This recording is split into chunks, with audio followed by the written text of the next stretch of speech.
Wah. Wah. Hello. Hello. Met her on the way to Chicago, where she was all alone. Hello. How you guys doing? How you guys doing? Happy Thursday. Happy Thursday. I'm back from the work week. I still had to do some work today though. But in fact, I actually have to lock in for the next like week and a half or so with my work research, because I'm supposed to lead a whole like training section on like a bunch of different artworks, and I myself have to research all those objects. So yeah, I'm gonna have to lock in. But first of all, let me just promote myself on a Discord server. There we go. How you guys doing? Hello! Hello, how you guys doing? Let's go ahead and scroll up and see who we got here before we get started properly. And we got Ghosty. You were waiting patiently at your desk. Hello, hello. Right before we even started stream. Hello. And we got Saribot. Rock. We got Harpsichord Enjoyer. What else we got? We got Mauser. You got your sticker. Cielo, hello. Tosses pen into ceiling. Did it land? Did it come back down? Are you the reason why there's so many holes in the ceiling? Folk, hello. Say Shun, hello. You got your sticker. Wow, Chicago. Nothing. The pen did not come back down, and now there's a pen stuck in the ceiling. Whose fault is that? It's decoration. Let's call it decoration. All right, let's go ahead and get to class. Yippee! Hello. Hello, it's me, Babinka Bear, your local Sun Bear art history teacher and educational streamer. Let me go ahead and put on some music. Beans and I were listening to the Tekken soundtrack. Or he was listening to Tekken music for ambiance, and I was like, dang, I dig that. So we're listening to Tekken music now. So actually, wait, is my other... Okay, I was like, wait, my other window isn't showing up, but it is. Yo, Mauser, thank you for the 20 stream strike! I stuck a lot of pens, pencils back in HS in high school. Nice. Because I'm so small, I could never, you know... I didn't even have the arm length to toss anything into the ceiling that high. You know, because I'm so tiny. Cool. You contributed to the decoration of the ceiling. You know, it's a good thing. Trying to think, there was one time I tried to contribute to the decoration, aka I drew on the desk. My math teacher in the 6th grade caught me, and she made me sit in the... Not even sit, she made me stand in the corner for the entire period. In the 6th grade! And I just remember hearing all of my classmates being like, what happened to Binka? And the teacher just being like, don't worry about her! There was a trick to it, didn't need to be tall, though I am 188 centimeters. What the heck is a centimeter? What the heck is a kilometer? Let me translate that to American. Let me see. 188 cm, 2 feet. What is that? Oh, you're 6'2". Nice. Nice. Very cool. Oh, you even put it in the chat. Nice. But hello, how you guys doing? A bit shy of 6'2". Ah, okay. Yeah. How you guys doing? in high school, there was a physics teacher that made his AP physics kids make a fruit launcher because he wanted to play Fruit Ninja IRL. Someone sent a kiwi through a drop ceiling. Oh my gosh. Dang, sounds like you had like the cool teachers. You had the cool teachers. I remember Fruit Ninja too. It's funny because I was just thinking of Angry Birds because of that one Coco meme. I don't know if you guys have seen it. It's been all over the twits. The one where it's like the end of the movie Coco.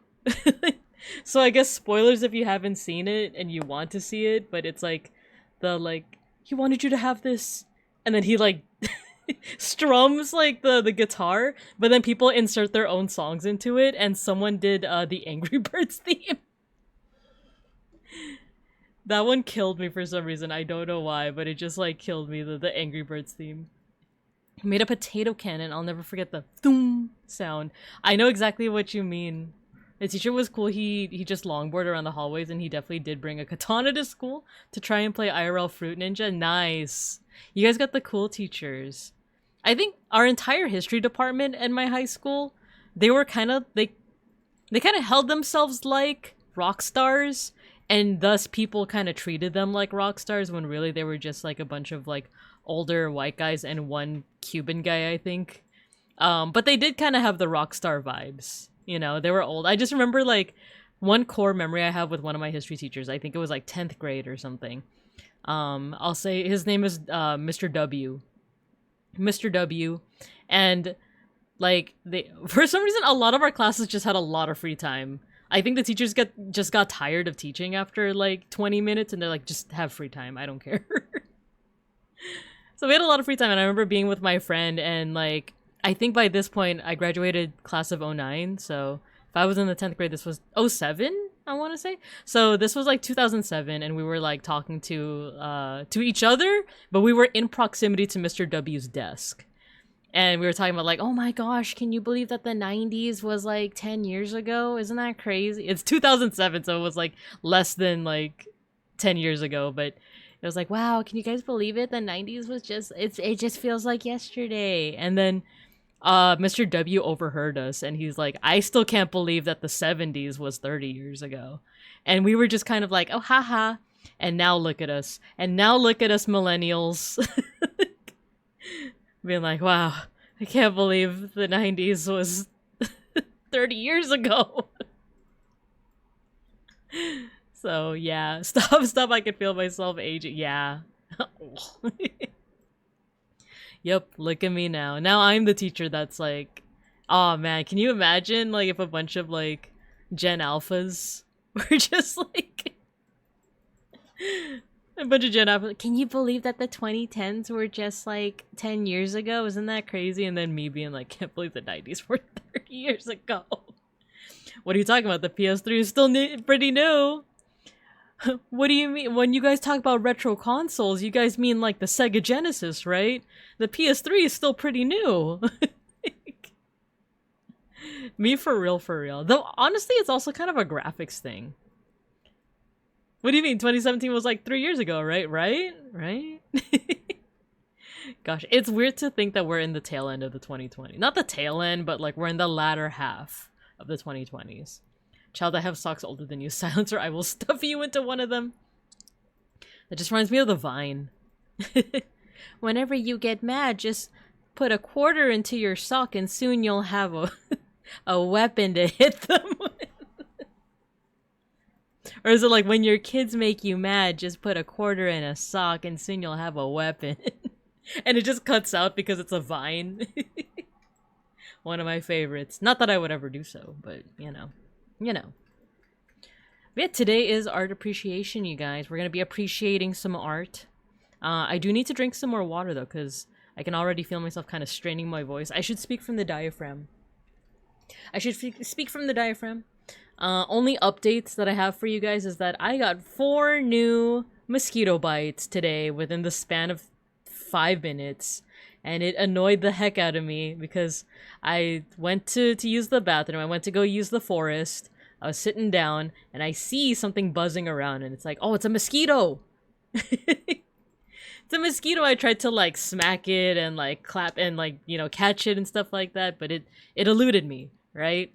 And then I got out of the bathroom and the first thing I said to Beans was like, Beans, there's a mosquito in the bathroom. So I have like a mosquito catcher, and I like put it right next to me, and then I start doing my work and like my research for work. And then like within less than 5 minutes, I feel like a new like itchy itch, right? And I'm like, oh man, like I got one on my leg, so I was like putting Benadryl on it. I got one on my arm, and then like I went back to work, and then like suddenly I look down and I see the mosquito on my arm, you guys. I see it on my arm, and I like smack it, but I think I kind of missed. I didn't see if I got it, and if I did, I didn't see where the corpse went, but I hope it's dead. But then as I was like cleaning myself off and stuff like that, I saw another bug bite on my leg, and then another one on my thigh. The sneaky son of a bee. The sneaky son of a mosquito. It just freaking got me, and I hate it. And I freaking hate it. So yeah, got 4 new ones all within the span of like 5 minutes. But I think I killed it. 4 new bites, exactly. Hello, just another bored dude. To quote a random guy I met in Russ, I have no idea what the F you are, but I hope you and your families have a great life now. I shall leave to spread the happy message. I wish you the best of luck. Why, thank you, just another bored dude. I wish you the best of luck as well. Freaking skeeters, for real. I hate him. I hate him. I hate him. I hate him. But other than that, another update is that my work had a fun little employee appreciation lunch. It was pretty good. They had vegetarian options for those that don't partake of meat. And they even had Thai iced tea ice cream. They had actually like a lot of different kinds of ice cream, but they had Thai iced tea ice cream, and that's my jam. So that was a good thing. To off balance the freaking mosquitoes, we got employee appreciation lunch. And Nina, you got your sticker. Hello. Let me go ahead and I'm just gonna chug some water right now. Let's do part of our dailies, and then we're actually gonna, I want to try spreading out the dailies. Instead of doing all of them at the very beginning, I might want to do like 1 in the beginning, 1 midway through, and then 1 at the end. So let me just take a swig of water, and then we'll get started with that.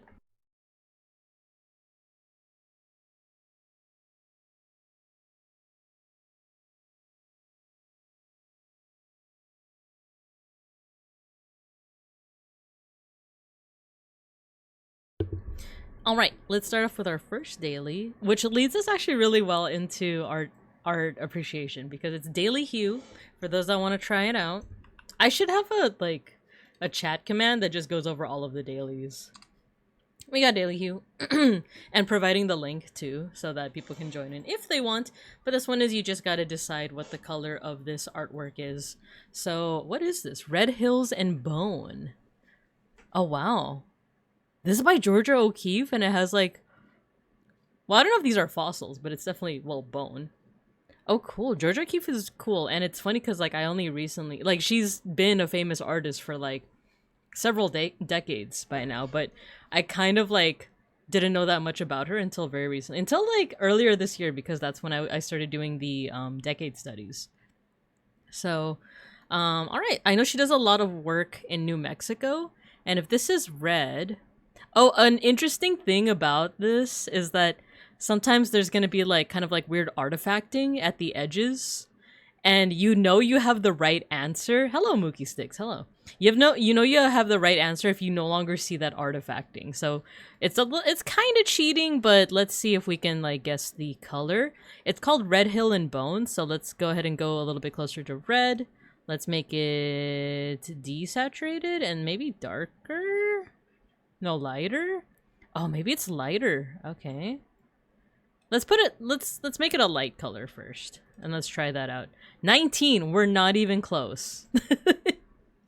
We're not even close. Yo, Vexara! Hello! Hello, hello! Welcome, welcome. Bibing Cubs. This is another fellow mod for Sklimbo. So me, Vexara, Mint, and Crow. Oh no, they changed their name recently. It was Rook Onyx. The 4 of us are the Sklimbo mods. The 4 heavenly generals, as he dubbed us this morning. Which is such a cool title. Okay, so if it's not this red, the one that's closer to orange, maybe it's a little bit... No, actually, hue is not too far off. Hue is yellow. So that means that we're actually pretty close. Let's move it over to orange. Saturation is red, which means we're way off. So it needs to be mega saturated. Lightness, we need to maybe go like here in the middle. So maybe we're looking at some kind of like brown color. Gotta get my Gothic Knight armor on order, right? Same. It's funny because like they summed up all of the mods. I think chat did, and it was like a rook, a mage, because Mint changed their name to Mint the Mage, right? So it's like a rook, a mage, a bear, and an archdemoness. We make quite the quartet, wouldn't you say? But did he give you cardinal directions to guard or watch over? Ooh, we should ask Limbo about that. I call... What's a good one? I call east. No, I call south. I'm from the... Well, it's weird because you can't even call California Southwest, even though technically it is Southwest. But... Right? Isn't like American geography weird like that? Where like technically, yeah, California is on the southwestern part of the contiguous US. But no one I feel like people call it more like Pacific West Coast, right? Or just West Coast, or just California.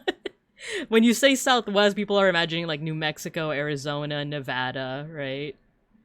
But not California. I don't know what if we can get like diagonal cardinal directions, I call southwest. Okay, yeah, let's guess this brown color. Ooh, 56, we're getting closer. Maybe because it's more west than south. That's true. Well, we do touch the we touch the border though. California does touch the border. You go even more south, you get Baja California, Mexico. Arizona, one of the two states I'd actually consider living in. It's okay. I hear that it's great, but also I hear that it's extremely hot. Like extremely so. Lots of cool culture though. Saturation, we can go a little bit closer to... It's still saturated. Hue... Wait, how did we get further? How did we get further, like, away with hue? Maybe it is, like, this more reddish color? Like, this, like, pink reddish color? Lightness also needs to go... That's, like, super saturated. Maybe something like this? Okay, let's try this, like, vibrant red. I don't think this is the answer, but let's try it. Okay, then we're actually pretty close. So saturation is correct. Lightness needs to go a little bit further, probably here. And actually, we do have the hue almost, like, on point. So let's say, like, I guess it's like a very vibrant red then. Submit guess. 91, we're getting there, we're getting there. So this needs to go all the way over to the edge, and then this... Oh, there it is. The artifacting is gone. I think this is the answer. Like, I don't know if, like, look at, like, the... Like, this part? Look at this part of the mountain. Once the artifacting, like, goes away, that's when you know you, like, have the answer. Submit guess. Yep. Yep. We got it. Perfect. Let me post that. I'll be willing to tolerate the heat for the culture. Arguably every state has, like, some kind of culture. I guess it depends on, like, your definition of it. If you mean, like, indigenous or, you know, every state has culture. That looks sick. Now that's what I call red. There's a huge jump, right? Right? Let me go ahead and post this in the Discord.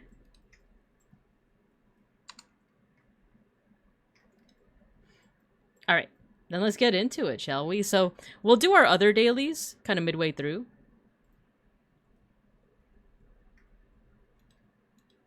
And then Anthropium maybe at the end, because Anthropium kind of takes the longest out of all of them. So let's take a look at what kind of art we're going to be appreciating today. I'm more meaning that particular culture. Oh, cool. Awesome. Let's see. Ghosty, you got your sticker, and you guys are summoning the legs. You guys like my legs? No! Why would you shrink me? No! Shrink the bink. I just love sulfuric acid. Wait, I just love 64 slices of American cheese.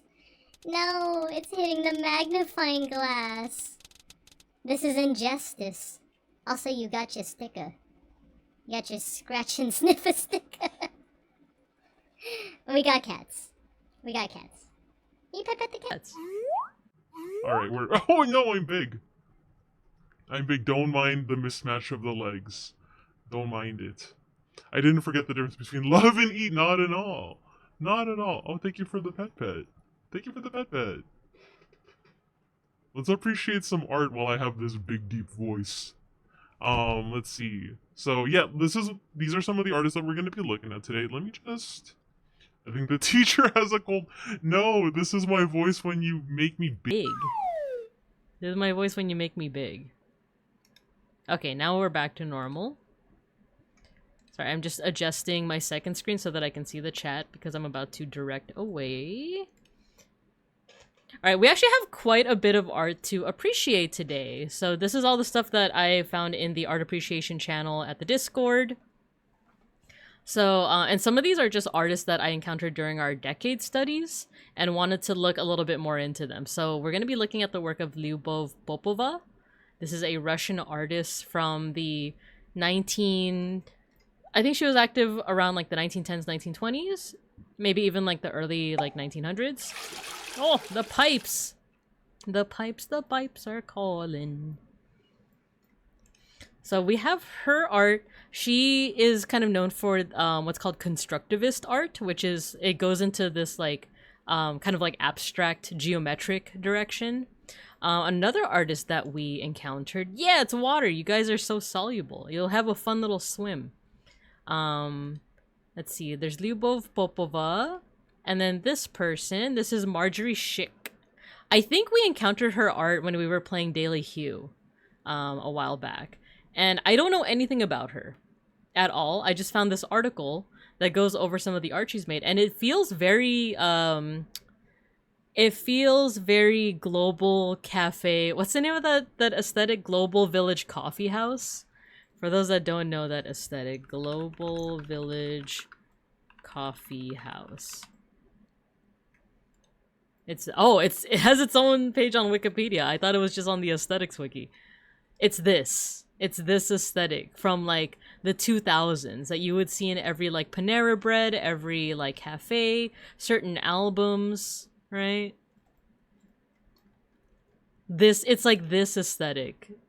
So I think she specializes in making jewelry that kind of resembles that style. The thing is, this isn't like a reference to that style. It's, as you can see here, it was made in 1995. So she's kind of like following the trends that you would have seen at the time. This is so sick. Like, is this a cape? Oh, it's a body sculpture. I haven't heard of that term. That's actually awesome. Also, I realized that my eyes are still my eyes are still nice and sparkly. Let me go back to default. There we go. You remember that aesthetic? Yeah, you're so soluble. So nostalgic. Hello, Mikiniru. I remember them selling that kind of thing at Pure One Imports. That's also, like, even that as a name is, like, such a blast from the past, right? So yeah, it seems like she does, like, sculptures. I keep seeing this word body sculpture. I guess it's, like, art that is meant to be worn, not necessarily as jewelry, but that itself is the art. But yeah, it has a very, like, late 90s to, like, early 2000s feel to it. So we'll take a look at some of that work as well. We won't read this entire article, but we'll just kind of admire. I believe Mega Bronson told me about this one. This is the Chicken Church. This is another thing that I didn't actually do any research into this. I remember like I wanted to look into this, but then I had to like do some work for research. But it's a chicken church in Indonesia, on the island of Java specifically. So there's that. I think Peck School sent this one. I actually don't know too much about the story here. I know that there was like a viral video about a bison essentially like ramming a guy, and he like flew up into the air. So yeah, there's someone painted that incident, but also painted a nice little happy conclusion to the story. So yeah, Chicken Church, aka the church Exactly. And then Nap posted this butter cow. I don't know if so he said in the Discord, he just said it's a butter cow. Does that mean this is made out of butter? Right? Like, does that mean this is a refrigerated room and this statue of a cow is actually made out of butter? That's the question that I have. I was about to make the same joke. Does the chicken belong to the church? I would say so. It is the church, in fact. And then we also have a whole section that's going to be dedicated to some pictures that Cielo had posted in the Discord. So all of this, if I read correctly, is from the Art Institute in Chicago, which is why I felt like singing that song in the beginning. Met her on the way to Chicago, where she was all alone. So because there's so much art to look at, a lot of this looks really cool. We're not gonna go so super in depth into like every single one of them, but we will at least like take a look, quick cursory look. I'm really glad too that Cielo also took pictures of the signage, the tombstone information, because there's a lot to learn from here. I'm excited for this one. I'm excited for the Aztec one. Wait, that's Tlaloc. That's the water deity Tlaloc. You could tell from his goggles and his teeth. But yeah, so we'll take a look at that. American Gothic, Norman Rockwell. I haven't seen this work before. I'm very familiar with Norman Rockwell, but I haven't seen this specific work. He's really good at expressions. So yeah, there's a lot to go into, so we're not going to spend too much time on any one topic. But, you know, this just means we have a lot of art to look into today. So let me catch up on chat, and then we'll go ahead and get started. There's actually the wholesome thing that Grandpa was trying to defend his grandson. It wasn't them that were aggravating the bison. There were some delinquents bothering the bison, and Grandpa and grandson happened to just be there. Yeah, so I don't know anything about the video itself. I did Google it. I did see the video, but a lot of the like news coverage that I saw was just like a one sentence like viral video of bison ramming into Grandpa, and it was like I'm not getting any like information. So I'm glad that Cielo is providing some right now. Was trying to defend, it wasn't them. Oh, okay. So there were some like I guess off-screen delinquents. Yo, Spencer, hello. Is it a Bibinka bear I see? It is indeed. It is a Bibinka bear that you see. The Art Institute, cool. Rin, hello. Emolge, hello. Chicken Church looking very, remember me! You know what's funny is that I was watching a bunch of Coco videos before this, so when I read the remember me text that Folk just put, I thought the Chicken Church looking very, remember me. Though I hate to say goodbye, remember me. Don't let it make you cry. Recuérdame. I'll talk a little bit more when we get to that section. Goggles. Maybe he's a Digimon MC. It's true. The mighty Tlaloc, the storm god. He is in fact the Digimon MC. Recuérdame. I was just listening to that because of all the Coco memes. It's good I included the fire. No, for real. Otherwise I would have been like, the chicken lost. Oh, you know what? Not gonna spoil Coco, just in case people haven't seen it and want to see it. But with that, let's go ahead and get started. So let's first take a look at the art of Lyubov Popova. I actually didn't know too much about her. I know that she is a Russian artist, and during this time where you had the Russian Revolution in like the 1910s, I think it's like late 1910s.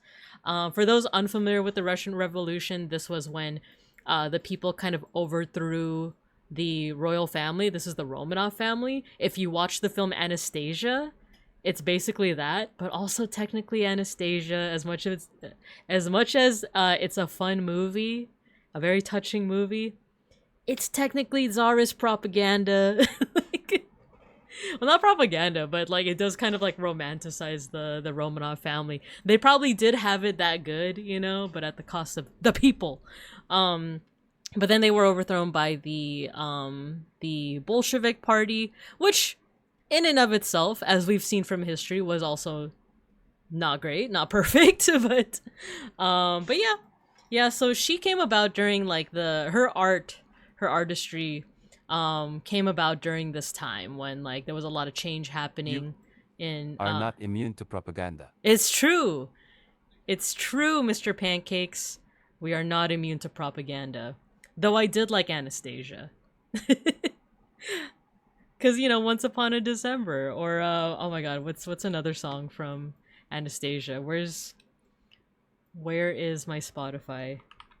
If you could learn to do it. You guys ready to listen to some Saris propaganda? Then I can learn to do it. In my dreams, learn to do it. My Petersburg, Once Upon a December, we'll go here. Journey to the Past. Yeah, Dark of the Night is also a really good one. In the dark of the night, terror will find you, find you. Anastasia had banger music. Oh, yes, yes, it did. That's why it's like, technically it's ours propaganda, but it's also just like a nice little not Disney movie. Well, I guess technically it is Disney now, but back then that used to be the fun fact of like, fun fact, that movie is not Disney. But technically, now it is. Crazy, huh? But yeah, we talked a little bit about this period of time when we were doing our decade study and talking about like the 1910s. You have the Russian Revolution, but you also had a whole bunch of art movements that were coming along during this time that kind of went hand in hand with some of these like big revolutionary movements. In Italy and the rise of fascism, it was futurism, which is cool aesthetically, but the ideals of it are very like questionable. You could argue the same here. You could argue the same with what's called Russian constructivism and suprematism. Basically, without me going into too much detail, this was kind of a deconstruction of art. Because Russia was going through this revolution, and it was kind of like rethinking a lot of old traditions, a lot of old things were kind of being put to the wayside, and people were looking towards the future. The art movements kind of followed suit. So now they were kind of reimagining art that completely broke away from tradition. And that meant something like this, something that was more geometric, simplified, abstract. It didn't need to show real life at all. Let's see, featured on abstraction and emphasis on geometric shapes. Another thing is that, like, because communism was the name of the game in this era of Russia, in Bolshevik Russia, there was also this idea of art has to serve a purpose. It can't just be art for art's sake, because that's too bourgeois. That's too, that's too much like the Romanov. It's too much like the petty bourgeoisie who take all of the money and the resources without giving to the poor, right? So the opposite of that would be for everything to have its use, especially art. So art, for example, could be used for propaganda, for what's it called? It was like agitated, like agit art or something like that. Agitated, kind of like messaging. So art could serve that purpose as well, and that is kind of like where we see, this is basically the setting in which we see Lyubov Popova's art. So these are examples of that, and we could see that she was kind of playing around with what was called, Cubism. Cubism is this idea of, if you guys are familiar with, like, Pablo Picasso, he's all into Cubism. So Cubism isn't just using a whole bunch of like crazy shapes to make art. It's trying to portray a subject in different points of view all at once. Everything, everywhere, all at once. So this is a good example. Agitprop, that was the word I was looking for. It was like agit something. Agit propaganda. Yeah, agitated propaganda. But art. Yeah, exactly. So this is an example of one of Lyubov Popova's art. This is when she was like very much inspired by Pablo Picasso. Peg School, hello. Hello. We're talking about Cubist art. Look at that guy, what a square, am I right? Exactly, you could say that about a lot of Picasso's art, but also Popova's art. So the name of the game with trying to like use shapes like this is to portray different points of view at the same time. So for example, if you look at a human being, they look very different compared, you know what? I wonder if there's like 3D figure human. If there's just one that I can use right now.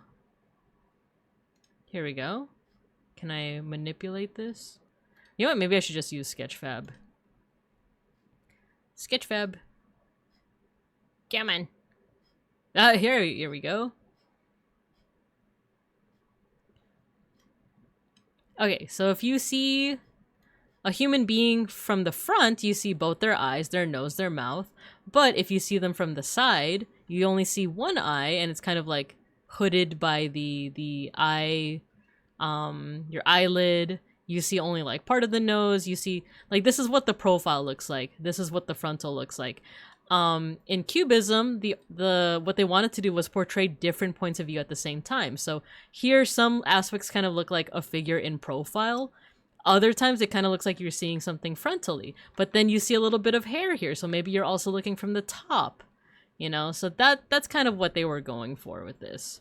Colorful Dr. Manhattan, exactly. That's this guy, right? Oh my god, is this an anatomical model that labels all of it? Maybe I could use this. Maybe I should use this. Anyway, because I am trying to learn anatomy. So yeah, that's one example. I think that's probably one of her earlier works. I don't know if this is sorted by, like, time. But you do, with what you see with a lot of abstract artists, you do see them kind of like starting out with more work that looks like a person or like a thing, like something recognizable. And then eventually they start what's called abstracting it more. They start making it more and more either geometric, or they try to make it just not look like a person anymore. I don't like the way that model is looking at me. He's gone now. He's gone now. But here's a good example. So this is an example of like a person that is drawn, but like with a lot of geometric shapes in mind. Even the way the fingers are kind of like almost like fish shaped.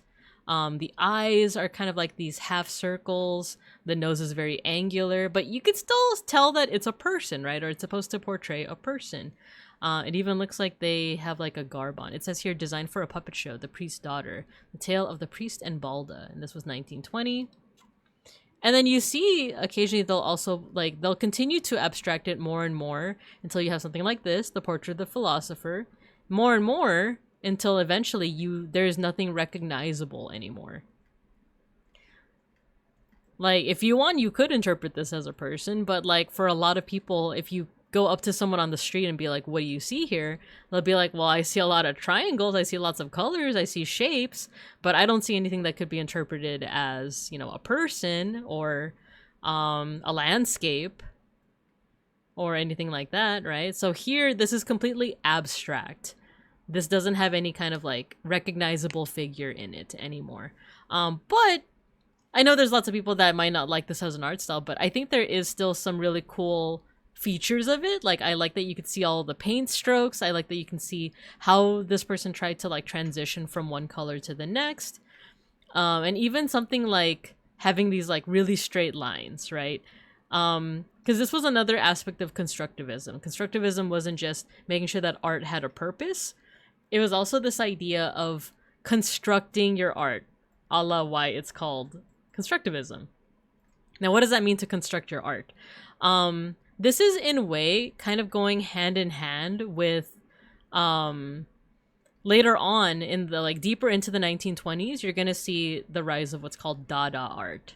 Dada art was a reaction to World War I. It was a reaction to kind of like the absurdity of life after World War I. And they basically, the reaction was making art absurd. And one of the ways they tried to do that was by making what was called automatic art, or kind of like automaton art, in which you just take a pencil, you put it on a piece of paper, and you just scribble however your brain wants to scribble. And that was kind of like one way that they kind of played around with the definition of art. So this was almost like the opposite of that. Instead of just random scribbling, this is carefully constructed with rulers, with lines, with like careful measurements. Robot art, kind of in a way, like if we're talking about like the automaton art, it's basically like it's just kind of, automaton art is almost like making art based off vibes and vibes alone, right? Like, imagine two people, one person is just scribbling away whatever they want. That is automaton art. Like, you are the automaton. You're the uncanny automaton, as they used to call it. But constructivism is the complete opposite. The other person has a ruler and they're carefully measuring to make sure that every triangle is exactly 135 degrees or exactly 45 degrees. You know, it's like the opposite of that. It's carefully measured, it's carefully executed. The equivalent of giving a crayon to a 2-year-old. Exactly. And that's what the Dada artists would have, like, 100%, like, they'd be nodding in agreement of, like, yes, actually. Like, and they would even argue that, like, that kind of art that children make is kind of like the purest form of art, because there's no concept of, like, I have to make it perfect. I have to make it perfect. I have to make sure that the perspective is right. I have to make sure that the color theory is right. I have to make sure that the light logic is right. There's none of that when a child draws. The child just wants to draw something. They'll draw a circle with, like, 2 dots and be like, that's my dad. And for them, there's no idea of, like, oh no, I didn't get the proportions right. I didn't get the shading right. For them, it's like, no, that's dad, you know? So, which I kind of like. I kind of like that ideology a lot. So, did I need to share a post I saw on Tumblr yesterday? Yeah, go for it. Yo, Lando, hello. Magandang gabing sa inyong lahat. But yeah, so that's some of the things that you see with constructivist art and the art of Lyubov Popova. So, like I said, I didn't want to spend too much time on any one artist, but those are some of, at least, the ideas, right? Those are some of the ideas of, like, constructivist art in Soviet Russia. So if you want to check out this art for yourself, let me go back to that. If you want to check out some of this art for yourself, I'm going to go ahead and put it in the chat. But otherwise, we're going to go ahead and move on. We're going to go on to Marjorie Schick. And once again, I don't know too much about this artist at all. I kind of just saw them while we were playing Daily Hue. And I really dug their art just, like, on an aesthetic level. So we can read a little bit of this. We won't read the whole thing because it's quite the long article. But if you guys want to read it for yourselves, I'll go ahead and put it in the chat. There you go. So who's afraid of Marjorie Schick? Let's see. Gaudy, oversized, humorous, so American. Marjorie Schick has been making louder work than anyone else in the field for the last 55 years. She also worked with the performance as early as 1977 and tested the idea of integrating wearable elements into static sculptural objects before everyone else, while also flirting with the vernacular of fashion. Vernacular, aka being kind of like the common people's, like the everyman's XYZ, you know? Like a vernacular language is like, what is the language that is being spoken by the people? Today, she stands as a model of fearlessness for a younger generation of jewelers interested in the radical scale and colors of her work. Matt Lambert, another maker with a penchant for extra large and bold, asked her about her boundaries, her interest in art, and her future plans. Oh, so this is an interview. Let's take a look at some of her work. So it seems like she specializes in this idea of body sculpture, aka jewelry, but it's not... I think the difference here, because that's what I asked at first too, is like, oh, what's the difference between like body sculpture and just jewelry, right? I think the difference is that jewelry is something that you could wear every day. You could wear, or even if not every day, you can at least wear it to an occasion. You know, you can wear earrings to like a, you know, to a party. You can wear a ring every day. You can wear this and that every day. It seems like body sculpture is more so like it's just art. It's just meant to be art for art's sake. You guys got your stickers. And for those who don't know, we do have a 1-point redeem. This is our Scratch and Sniffer sticker. If you redeem it, you get a nice little Filipino treat that shows up on the screen. And it's randomized. So who knows what you'll get. But yeah, so I think that's what this is. And what kind of like stood out to me, you can dance if you want to. You can leave your cares behind. I don't remember the lyrics. They're no friends of mine. You can dance. Everybody look at your pants. So yeah, I think that's what the difference is. And then it looks like a lot of her work is very of the time. It definitely reminds me of a lot of like 90s, 2000s, like that Global Village Coffee House style that we looked at a little bit. So here's another example. This is a pendant. 1962 sterling silver. You know what? Yeah, this is interesting because she has a repertoire. She has a lot of art from like before the 90s, even though a lot of what I'm seeing reminds me very much of the 90s. This was made in 1995. There's another one down here that is 1987. A lot of her works kind of feel like they're of the time. Like, yeah, this does feel very 60s. Like, you can imagine someone with like a long kind of psychedelic looking dress wearing something like this, right?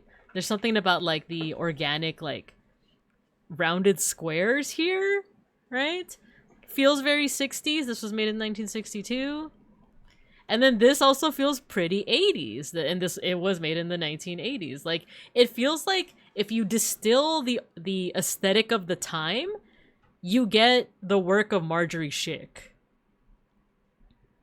Let's see. I suggested we do Time Guesser at work yesterday, and wow, there were a lot of dictators. Oh no. I think there were. Yeah, there were. Because I think yesterday had like, was it Pol Pot and Mao Zedong? Because if your friends don't dance, and if they don't dance, then when they're no friends of mine. Is that the Art of 87? That would be lost on me if it weren't for the fact that Five Nights at Freddy's memes are just so prevalent on the net. Is that the Art of 87? Okay, so this one looks like a straightforward. Oh wait, no, that's a necklace. I was gonna say, oh no, it's made of necklace. It's made of necklace. This is listing the materials that she used. Which part of this is a necklace? The interview probably talks about it. This is another cool one. Oh, this is 2008. And it feels 2008. I know that it just feels kind of weird for me to be saying like, oh, her art from the 60s feels very 60s, her art from the 70s. But it really feels like, I don't know, like I said, you distill the aesthetic itself and you kind of see it in her art, because this straight up reminds me of like the Nickelodeon logo, but also the like Frutiger Arrow, like Windows XP style of art, you know? Like, there's like this watery motif going on here. There's like the colors that she uses, like purple, pink, green. It's almost like she's kind of like ahead of the curve when she's like making this artwork of hers. This too, super geometric.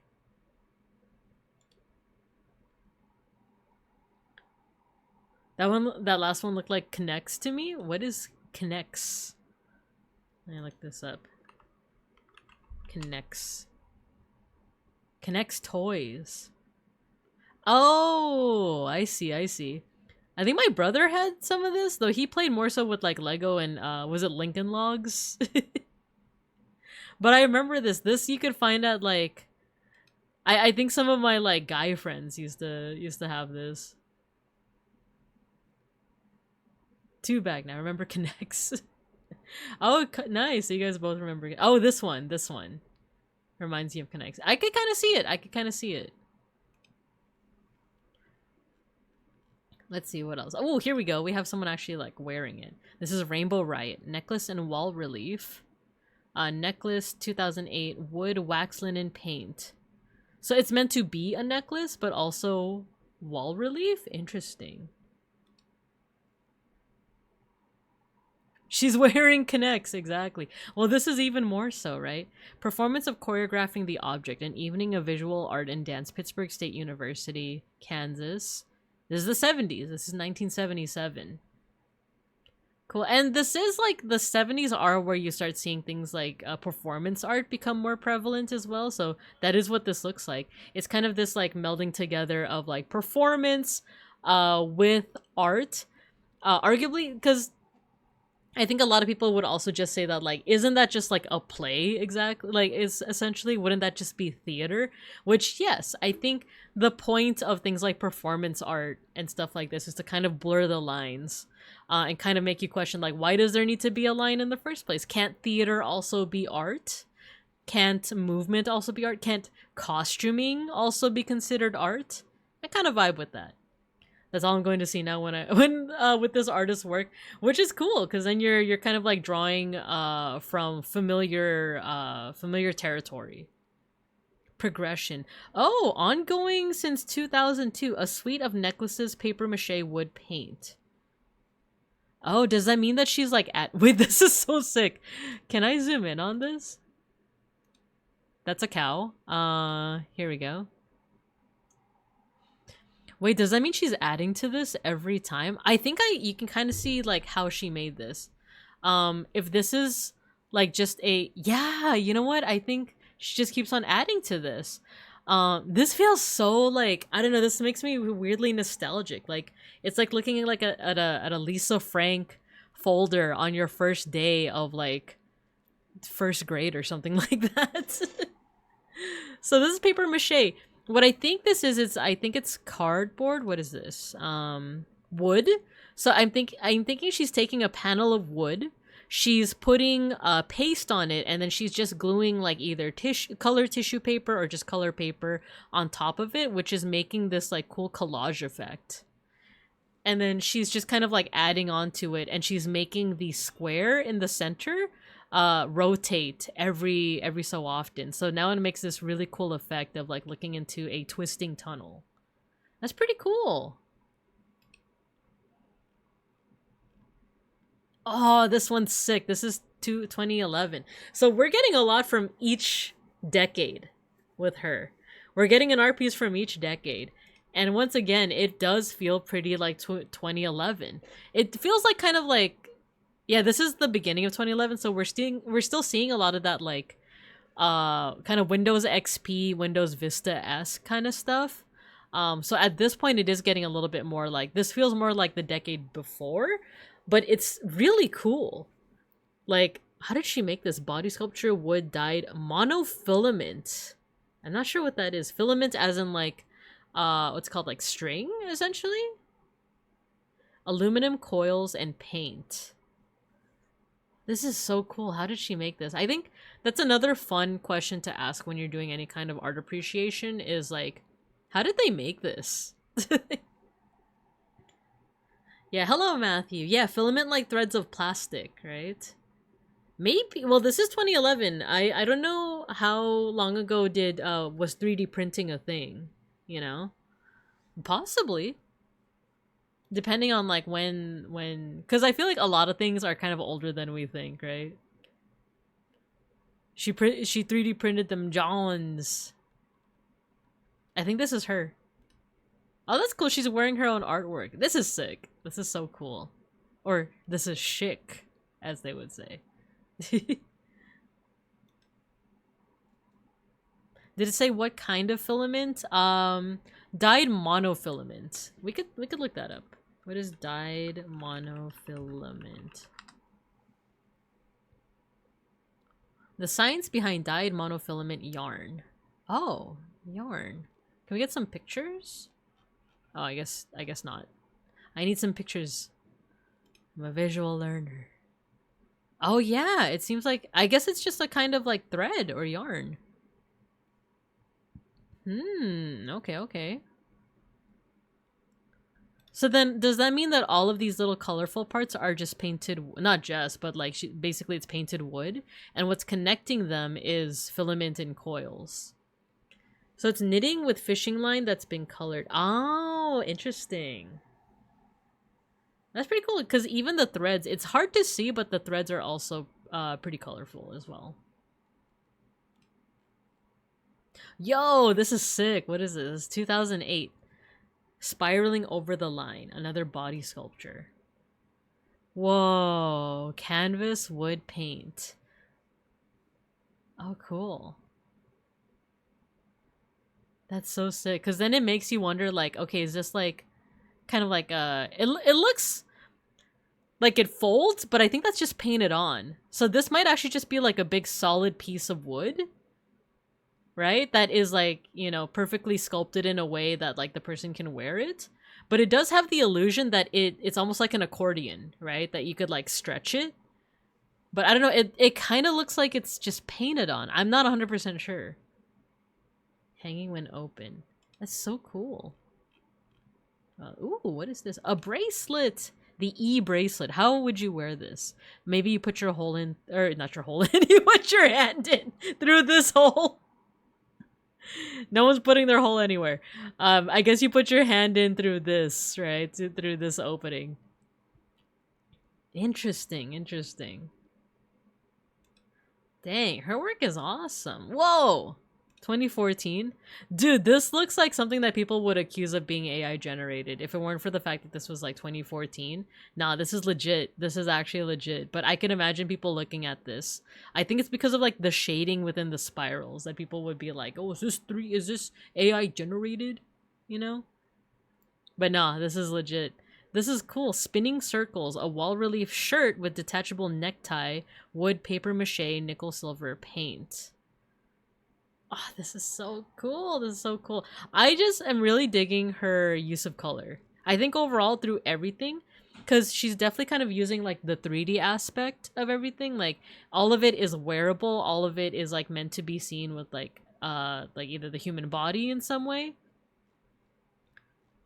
But also, like, for me, what excites me most is how she uses color. She always uses this, like, with exception to the thing from the 60s, which is very muted, everything is, like, super vibrant. This is awesome.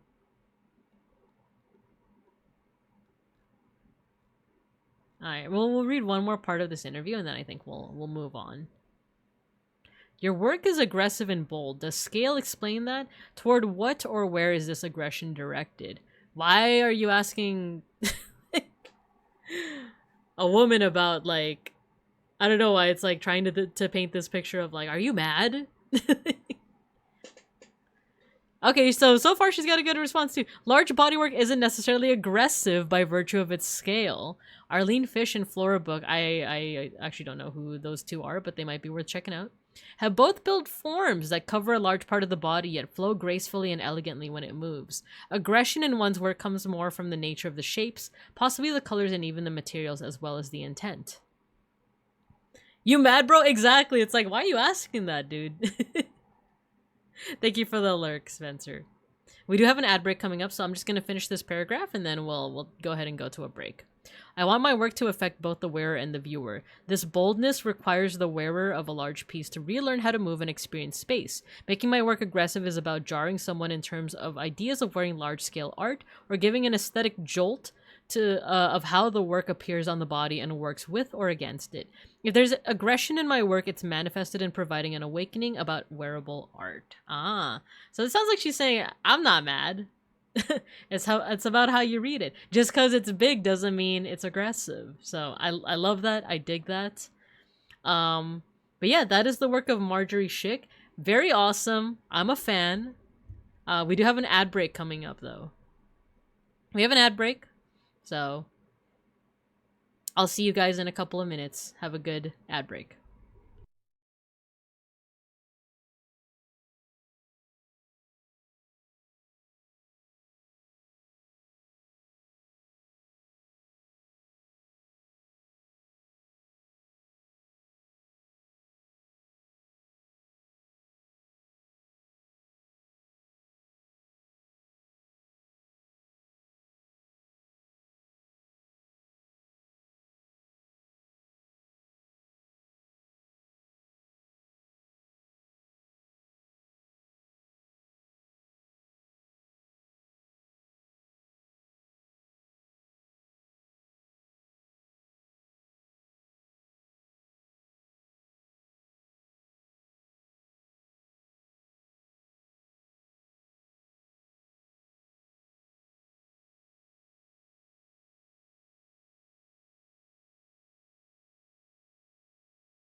Alright, welcome back.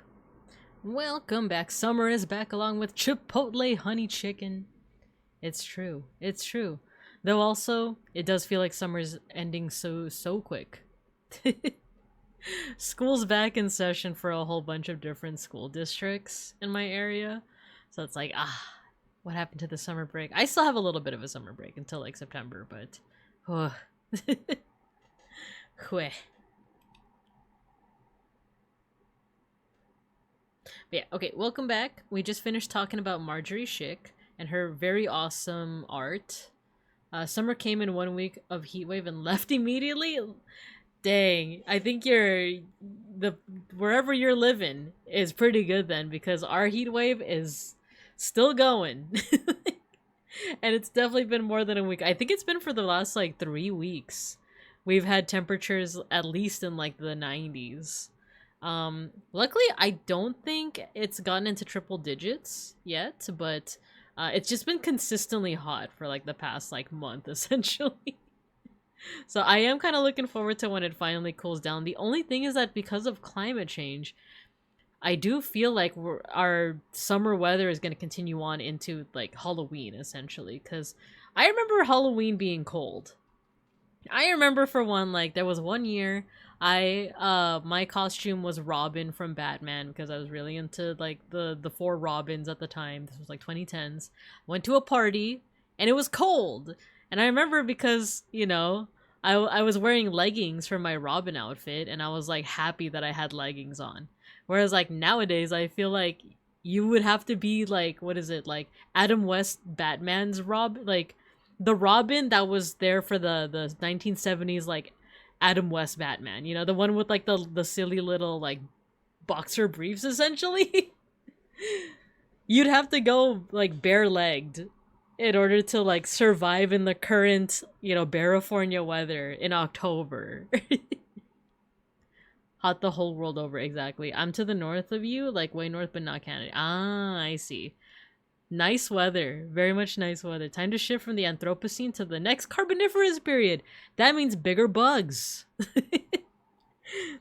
The more oxygen that's in the atmosphere, that means the bugs are gonna get bigger, especially the spiders. So everyone be prepared. Be prepared for less mosquito. No, wait.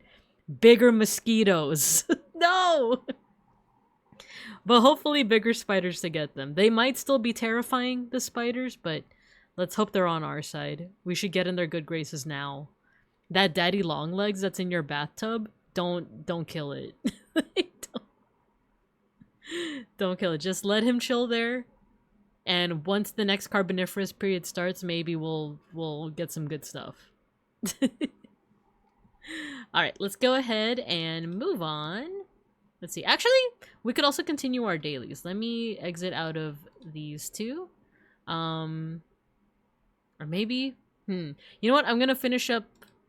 Yeah, let's talk about these 3 artworks. The Chicken Church, the Bison Incident, and the Butter Cow. 3 different flavors of animals.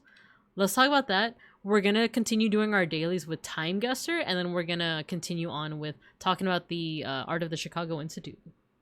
With bigger insects, no one will complain of you if you devour a few people here and there. This is true. It's time for the preppers to shine. What a variety. Yes, hello, Nap. And one of them is something that you had showed us. It's the Butter Cow. I had some questions. Is this made out of butter? Is this like you put that it's a butter cow? Is it actually made out of, is it like in a refrigerated area? I'm so curious. Or is it merely addressing the fact that butter comes from cows?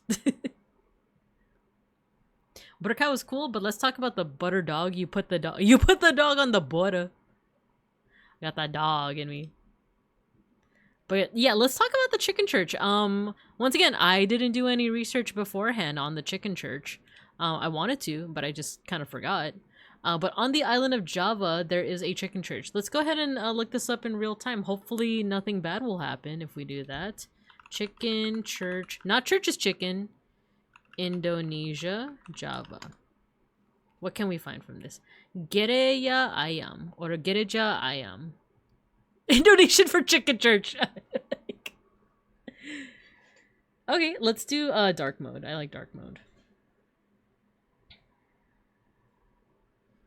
I forgot that the things we post on the channel get reviewed on stream. They don't always necessarily have to, if because I know you said that you weren't sure where to put the picture. So if any point you're like, actually I don't want you to look at that on stream, do let me know. But I also thought it'd be like nice and interesting too. It's like I'm so interested in like what is the medium of this cow. Remember the Ted Cruz butter cow photo? I don't. Tell me more. Tell me more about the Ted Cruz butter cow photo. As long as it's, I guess, classroom appropriate. You know? Okay, Bukit Rema, more commonly known by the nickname Gereja Ayam, is a abandoned house of... Oh, it's abandoned. It's an abandoned house of worship in the Magelang area in central Java, Indonesia. The nickname comes from the building's unique shape, which resembles a hen to most people who see it, although the builder intended it to look more like a dove. Oh! Wait, let's make the text bigger, because if you... just so that you guys can also read it. Oh, is it a dove with a crown? Yeah, I see it. You know what? I see it, because there's also, like, you know, the tail feathers here. It's a dove. Oh, but everyone sees it as a chicken church. I wonder if the artist is like, it's a dang dove! It's a dove! Do you think he's like the bean guy? What is it? The Chicago, you know that bean art? By the guy that tried to, what is it? Trademark, Vanta Black, right? And he's like, it's not a bean! Yeah, Anish Kapoor. And he's like, it's not a bean! Stop calling it a bean! Do you think this artist is the same? Do you think? Or do you think he's just like, eh? Do you think he's just like, shrug, smile, Cloudgate, aka the bean? I posted Ted Cruz butter cow in Gen Chat. A cow made of butter. My girls would love it. In fact, the first sentence Carolyn ever said was, I like butter! Oh, wait. We're gonna put this at the end of when we talk about the butter cow. But that's kind of that's pretty funny. It's like if Ted Cruz is involved, I'm like, okay, is this gonna be like okay to talk about? But that's fine. That's fine. But okay, so going back to the not chicken church, the dove church. The building was erected during the 1990s by Daniel Alamsja, who claimed to have inspired by God to build a prayer house through a dream he had in 1989. That's crazy. That's awesome. I wish more people made art that is based off of what comes to them in a dream. We can have the second coming of surrealism, you guys. In fact, technically, that means this is surrealist. Because surreal art is not just weird for weird's sake. It's weird because it's trying to emulate the feeling of a dream. And this is something that came to him in a dream. This is the second coming of surrealism. It started in the 1990s. It never left. Oh, I love this song. Alamsja is Christian, but he envisioned Geram Ayam to be welcome to followers of any religion for prayer or meditation. I love that. Yay. We love an inclusive artist. Due to financial difficulties and local resistance, the construction was never finalized. It was halted in 2000 and the building has largely been left to deteriorate. No! Despite this, in recent years, the place has become frequented by tourists as well as by couples seeking either to take wedding photographs or to be wed in the building. Following depictions of the site in several films over the past decade, the church has achieved a level of fame as now a tourist attraction. Gereja Ayam contains a cafe in the chicken's rear. I like that the Wikipedia article is even calling it a chicken. As well as a souvenir shop. Visitors can climb the stairs to the top of the structure and view the surrounding central Java area. The world's largest Buddhist temple, Borobudur, oh, I think I learned about this one in one of my college classes, can be seen at a distance of 4.7 kilometers. What the heck is a kilometer? In 2016, Werner Herzog documentary film Into the Inferno devotes a segment to Gereja Ayam. Oh, cool! Wait, that's so cool. If you go all the way up to the dove, you could see the biggest Buddhist temple. That's what we call inclusivity. Why did you make the chicken church? It came to me in a dream. We need more. We need more of that. We need more people making things that come to them in a dream. Damn, does that mean I should make art about my teeth falling out? Okay, maybe that's not the best idea, actually. But, you know, like, the better parts of the dream. The next time you guys have a good dream that's not nightmarish or your teeth falling out, make art out of it. That's my recommendation. My, like, bad dreams either involve, like, my teeth falling out or I'm late to a bus. And, like, knowing me, I'm never late to a bus. Didn't study for the big exam. Yeah, waking up late for school only to realize that you graduated over a decade ago, only to then realize that you're also the teacher.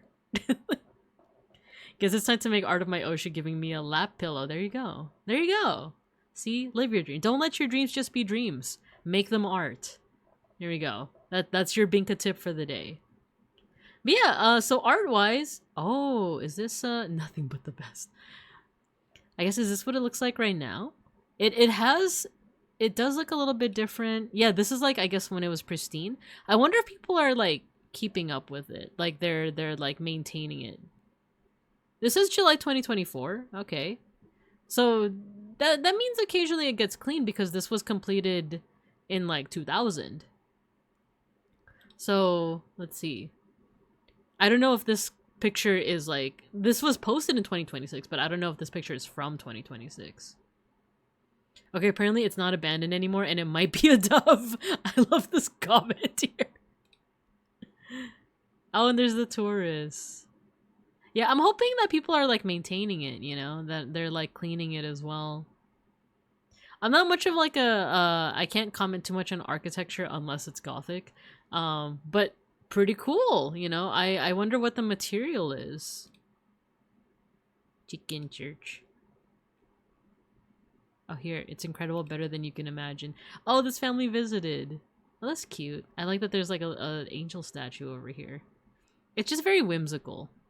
And it kind of has this like kind of paper mache feel to it.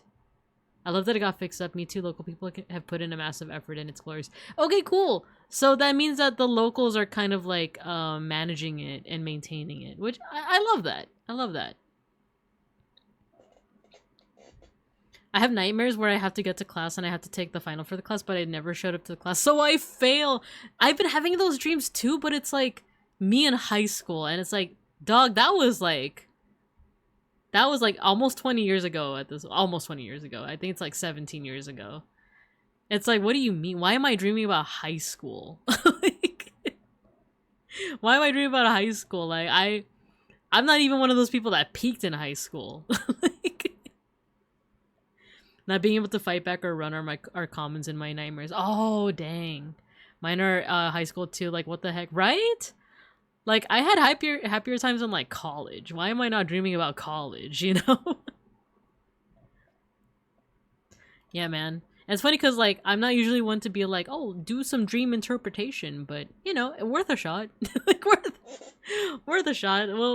We'll see what it means to keep dreaming about my teeth falling out, you know?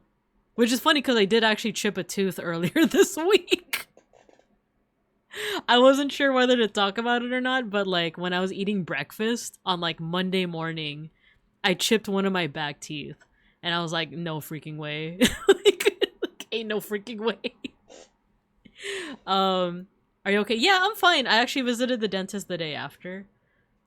Yeah, and so the thing is, this is gonna be a little bit of a tangent, but when I was younger, you know, I didn't have great teeth because I ate a lot of candy. And my parents did take me to a dentist, and it was like a family connect. Like, they weren't family, but they were like somehow connected to my family. It's funny, it was a bagel. It was a bagel that I chipped my tooth on. It was a back tooth, so it wasn't like too bad. But I did chip it. So so I chipped it on a bagel with salmon. What I think happened is that the bagel was it was toasted, but also it had boiled egg and salmon.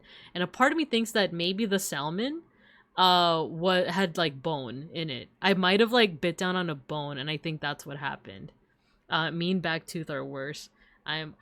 For me, it's so the breakage was worse than if it was one of my front teeth, but the fact that it was the back meant that it's like easier to hide, you know, like Like it's not super obvious. But luckily I also didn't see anyone like at work because I took the day off work to go to the dentist the day after.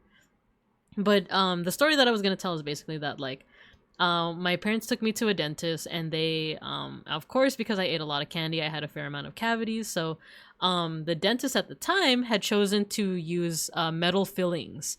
And I feel like this isn't too strange if you're also a fellow millennial. I think metal fillings were just a lot more common back in like the 90s and 2000s, especially if you were from like a lower income family. So my mouth to this day is still filled with has a lot of metal fillings. And fast forward, I'm with my partner Beans. Beans' mom works as a dental assistant. So every so often when I tell her that I have like, you know, tooth ailments and all that, she'll check out my mouth and she'll tell me what's up. And she's really nice about it too. She won't ever say that like, you know, what are you eating? You know, like, what are you eating? What are you doing that's like making your teeth do this? She's really nice about it because I think she is aware that a lot of people are anxious about that. And she saw the metal fillings and she's like, I hate to break it to you, but the thing with metal fillings, especially like the cheaper ones, is that they contract and expand with heat and cold. So like if you eat something hot or if you drink something cold or vice versa, it's gonna keep on like it's like expanding and contracting like at a very minimal, like it's not doing it like by a lot, but it is still happening. So that does kind of wear down at the tooth every so often, and then it's only kind of a matter of time before it contributes to like a big chip in your tooth. So like that, she just said that like this happened with your back tooth, but I'm afraid to tell you that it's gonna keep happening throughout the rest of your life unless you get those metal fillings replaced. So little by little, a lot of my teeth that have metal fillings are getting like essentially replaced every so often because this just keeps happening. Especially since you're pescatarian, you need those for grinding greens. Exactly. So yeah, it is kind of like it is a little embarrassing for me to talk about, but like my growing up, I didn't have the best dental care, and I myself didn't take care of my teeth that well. So like there are sometimes where like it's kind of prone to breakage. I do take care of it now, you know, brush twice, floss once a day, all of that stuff, but it's kind of like it almost feels like too little too late. It always feels like too little too late, and like even my mother-in-law is like, this is just something that happens, you know, it's just something that happens with age, like don't feel super ashamed about it. But yeah, kasi kaka-computer mo yan eh. Oh my gosh. Luckily my parents aren't like that, but like I could imagine. For anyone that needs a translation, it's because you're always on the computer. That's why your teeth break. But yeah, so that's just a little bit of an aside about like the situation with my mouth. I was able to go to the dentist on Tuesday. They put a temporary crown on, and I'm gonna come back in about 2 weeks to get a permanent crown. So so that's the situation.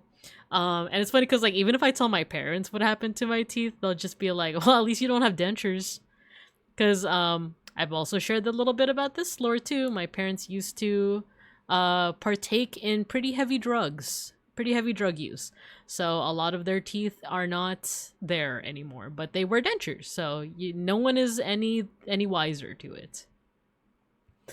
So with that, were we talking about teeth because I kept on talking about dreams in which my teeth are falling out? I think so. So yeah, that is the chicken church. That's not actually a chicken church. It's a dove church, and it's inclusive to people of all faiths, and it's a tourist attraction. So if you guys are ever in Java, the Indonesian island of Java, you should go to the dove church. And if you go all the way to the top, you can see Borobudur, which is one of the largest Buddhist temples. So do it. Ahoy Plata 64, hello. We just got finished talking about the not chicken church. It's actually a dove. So if you want access to these cool pictures, I'll put it in the chat. But alrighty then. Let's go ahead and talk a little bit about this. We won't spend too much time on this because like I said, I didn't really do a lot of research on this whole incident. Big burb, exactly. So yeah, there was a story that, and Cielo kind of also provided a little bit of context that apparently there were some hooligans that were taunting a bison. I'm not gonna show the clip because it is like, it's not graphic, but it is still like upsetting that like someone got tossed in the air essentially, which is also why I kind of don't want to like zoom in, even though I do want to admire the art. But there's also a happy ending painting that we can take a look at as well by the same artist. So this is by Travis Chapman. He drew the viral video. He drew, hello Mika, hello. We're doing some art appreciation today. So there's the first part, and I'm gonna put in the chat the second part. This is by Travis Paints. But yeah, there was a viral video of like, I guess a bunch of like hooligans were taunting a bison. And there was a grandpa with his grandson, and the bison was essentially, I guess, charging at the grandson, but the grandpa defended the grandson. It seems like he's safe. It seems like he yeeted then befriended the buffalo, exactly. I don't think that the guy, like passed away due to his injuries. I think he was injured. He was 100% injured. But I do think that people wouldn't be joking about it so much if he ended up dying. So I'm pretty sure he's fine. He did some sick parkour. Exactly. So this person painted it, which is really cool, but we're going to focus more on this one, because it's not as upsetting. But yeah, take a look at this. I love this. I love this. It's super wholesome. But also you can tell, I think this is, it looks like it's acrylic on canvas. I could be wrong. This could be oil, right? He was injured, but he was laughing and joking after the fact. Well, there you go. Nice. Thanks for the update, you guys. Thank you. But yeah, so it looks like acrylic because if you guys are curious about the difference, okay, first of all, disclaimer, I've never done oil painting before, like ever. Like, I'm kind of scared to, if I'm being honest. I took a painting class when I was 28, and they taught us acrylic painting, watercolor, and gouache. And hello, Mega Bronson. Hello, you got your sticker. My favorite is acrylic because, in my opinion, it's one of the most forgiving. If you make a mistake, you can simply paint over it. I missed it, but I saw the chicken church. Oh, yeah. The so turns out it's a dove. It's not a chicken. It's a dove with a little crown, and it was made by a Christian guy who said that the design came to him in a dream. So yeah, I thought that was pretty cool. Thank you for recommending that. So, yeah, we're looking at this. So, yeah, acrylic is the most forgiving in my opinion. Watercolor is the least forgiving, but once you get the hang of it, you can make some really amazing art. But if you are impatient, you are gonna have a bad time with watercolor. Watercolor teaches you lessons in patience. Very much so. And I think I've told this story before, but I had a friend who was not afraid to... What she said just like, it sticks out in my brain because I think I told her about my experience with watercolor and how I struggled with it. And her first reaction was like, oh, you're not very patient, are you? And she didn't mean anything negative by it. She didn't mean to insult me at all, but it was just like, that was just such a laughable moment of like, you're not very patient, are you? I'm like, oh, I guess not. Like, I guess not. But there was something about that comment that kind of unlocked something for me, because I did end up taking a watercolor class afterwards and I got the hang of it. And it's right. She was right. Like, you do need to have a bit of patience with doing watercolor. And once you get the hang of it, watercolor is capable of a lot of really cool things, which I'm actually writing a video essay about. Then gouache is just around. Yeah, so gouache is interesting because it is kind of like the in-between between acrylic and watercolor. But basically it's very, how do I say this? Like it goes on the paper very matte, like matte. So it gets kind of chalky when it dries up. But people use it more for, I feel like you could use it more for designs that are like more graphic design. You can blend with gouache, but it looks better if it's like unblended, in my opinion. You definitely can, but if you want to be blending, I would say do oil paint. I've never done oil paint, but one of the ways that you can tell whether something is acrylic or oil paint is kind of like layers versus blending. You can blend with both. You can blend with acrylic, but you are most likely going to be blending the colors on your palette rather than on the canvas. With oil paint, from what I've heard, you can actually mix colors on the canvas itself. For examples of oil paint, Bob Ross. Bob Ross's show, all the episodes, that is using oil paint. And he preps the canvas ahead of time. Like, the canvas actually already has, like, white paint on it. And he basically is able to kind of, like, mix the colors that he puts on it with the white that's already on the canvas. And then for those that aren't aware, yeah, wet on wet, exactly. So for those that aren't aware with like kind of like the material difference between acrylic and oil, acrylic dries very fast. Not like lightning speed, but like it dries like within a minute of you putting the paint on the canvas, it's dry. And it dries kind of like a plastic. Which is why I say that like if you make a mistake, you could just paint over it. Just completely fine. That's why I think it's the most forgiving. Whereas oil can take hours to allegedly months, maybe even years to dry completely.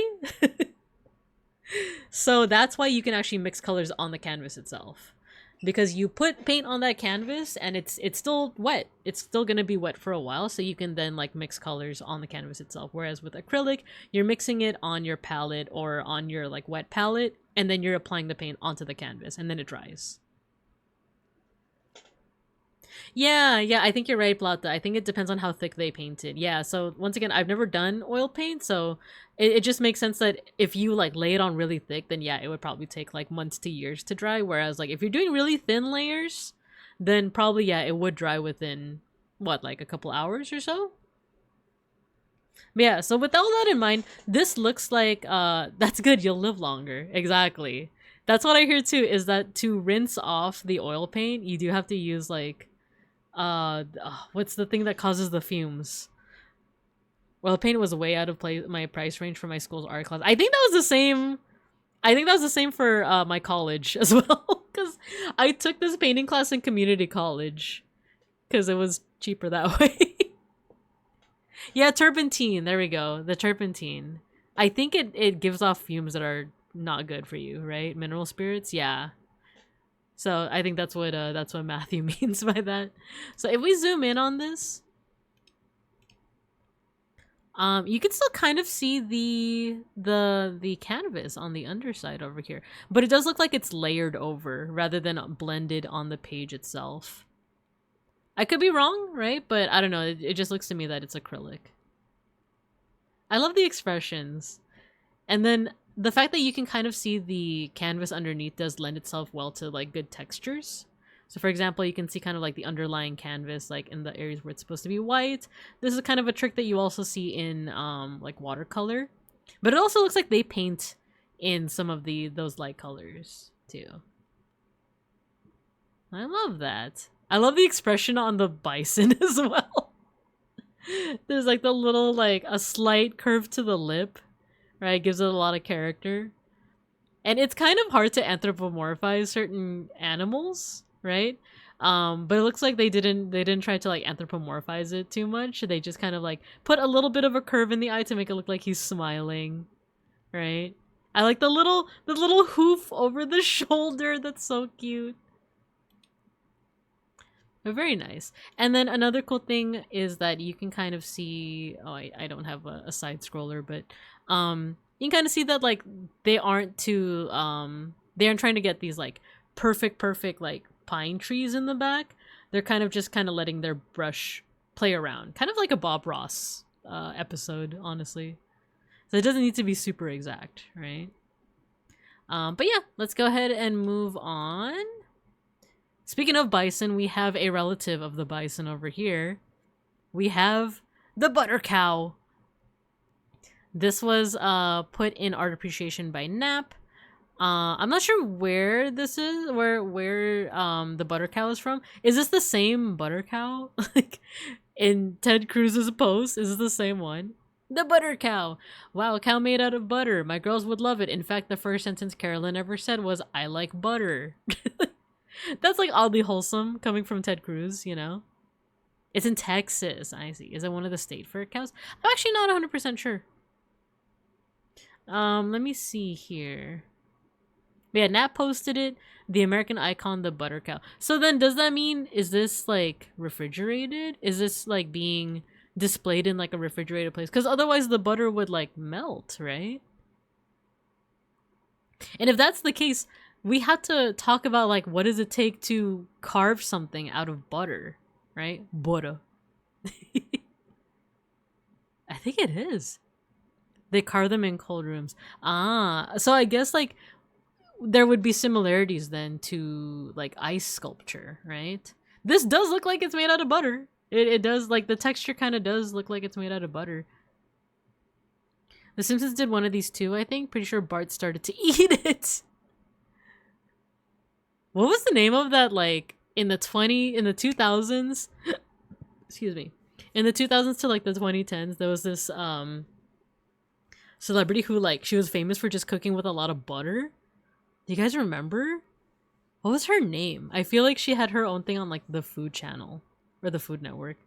The veiny udder is something, I guess. Yeah, it is very veiny. Look at the tail. Look at the tail. It looks like it's like made from when you like grate cheese or something like that. Paula Dean. Yes, thank you, Owen and CLO. Yeah, Paula Dean. Whatever happened to her? She's still alive? Like what? Like... Sorry, I just have to wait. No worries, Nap. No worries at all. Yeah, where did you see this, and is it in fact made out of butter? Those are kind of the main questions. But yeah, even if you weren't here to provide, no worries at all. We could still yap about it. But I'm also wondering what the heck is going on here. Did someone actually bite it? Like, did someone actually like take a bite out of this poor butter cow? Prod, hello, we're doing some art appreciation. We're looking at a butter cow. We're looking at a butter cow. Because then, like, yeah, the question is, like, so they carved this and they're storing it in a cold room, right? Yeah, it's butter. It's butter. My wife would love that. Yes. Yes, tell Lala. Yes, yes. I think I like the tail the most. Like, what's going on there? How did they do that, right? How did they do that? I like the hooves. So did they have like a gigantic, like, is the process of carving butter, is it subtractive in that you have a big block of butter and you're carving away at it? Or is it additive in that you're like getting like sculpture, you know? Is it like you're getting clay and you're like kind of piling it all together and just like sculpting it with like tools and or your hands? That's what I'm wondering. Like, is it subtractive or is it additive, you know? If I'm even using those words correctly.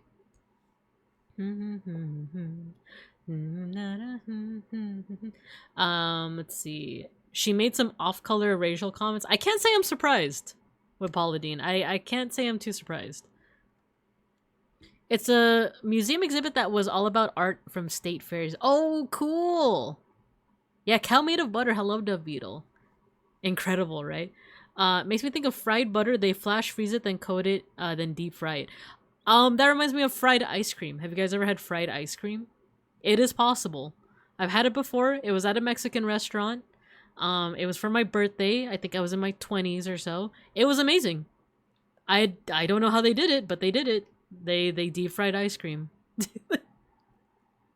it's actually a wire frame with about 2 inches of butter that is applied and cut. Oh!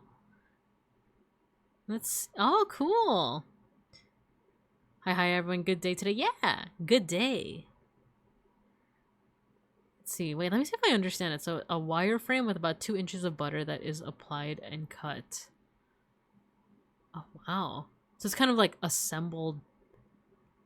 Oh, I see what you're saying. So they have like underneath all of this is just like a wire frame and then they layer the butter on top of it. Okay. That took me, I don't know why that took me a while to figure out. Because it's like, I don't know why I thought this was just made out of a giant block of butter.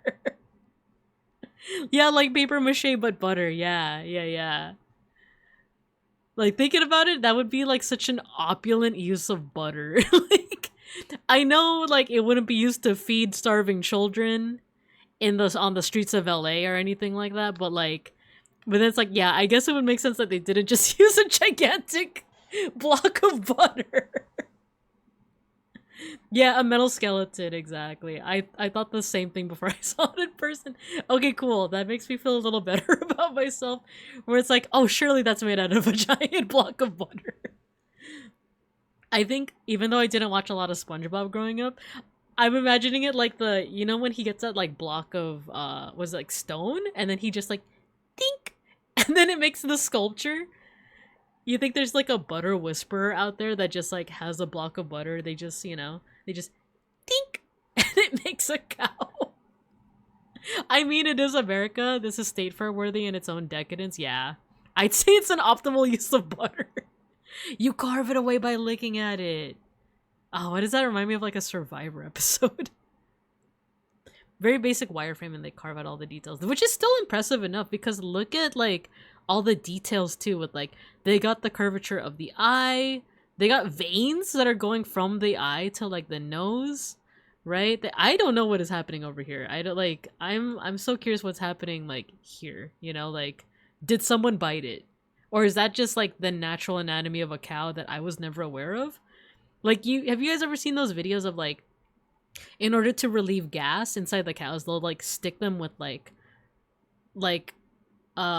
yeah, it's like a stick, but then like there's, I guess, fire, like it's in order to like relieve gas, like methane gas inside of the cow's stomach. They'll just stick them with that. And it's like, I didn't know that was a thing that could happen. I do want to try state fair deep fried butter on a stick. I mean, technically that would be pescatarian. Technically I could have that, you know? Butter sculptures are apparently very popular at the Wisconsin State Fair. Oh, cool. Cool. It's funny talking about like, you know, the pin thing. Yeah. I don't have a good picture of it, but the tail is very detailed. I love the tail. Is that a spider? I think I saw a spider on the wall.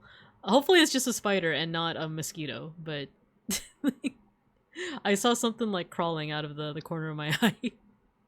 They probe the cow, poke its tummy from the inside. No, not the inside, from the outside. They poke it from the outside. And then like there's like a stick attached, and when the gas exits out, it makes like a small fire. And the cow doesn't mind at all. You know? Yeah, they make the cow a flamethrower. Like the cow doesn't seem to mind like at all. But then again, I'm not like an expert. I'm not an expert with like cow body language, you know? So yeah, it's just wild. I do like the tail. It reminds me of like, yeah, like when you push cheese out of like a grater or something like that. And yeah, that is a very veiny udder. I like that they included that little detail for some reason. But yeah, so that is the butter cow. Thank you for sharing this amazing piece of art with us, Nap. Amazing. Amaze. So we're now done with kind of like the general art appreciation, but we have one more section, and it is looking at different art from the Art Institute of Chicago. And these pictures are actually from Cielo. But before we get to that, I might want to do my last daily, unless I think it is getting late for the people on the East Coast, so I might actually just do my dailies at the very end. So I'm gonna get a sip of water, and then we're gonna go ahead and just take a look at some of these cool photos. There's a wide variety of different art from this looks like it's Southeast Asia. We could do Anthropium without even doing Anthropium. I'm gonna guess this is Southeast Asia. This is Japanese. This is haniwa horse. This is Aztec. This is American Gothic. And this is Norman Rockwell.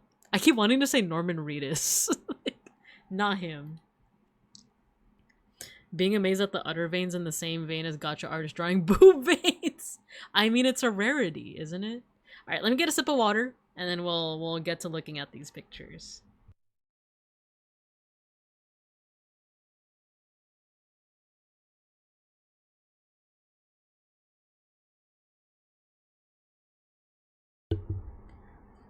I ran out of water. I might have to let me message Beans if he could refill my water real quick.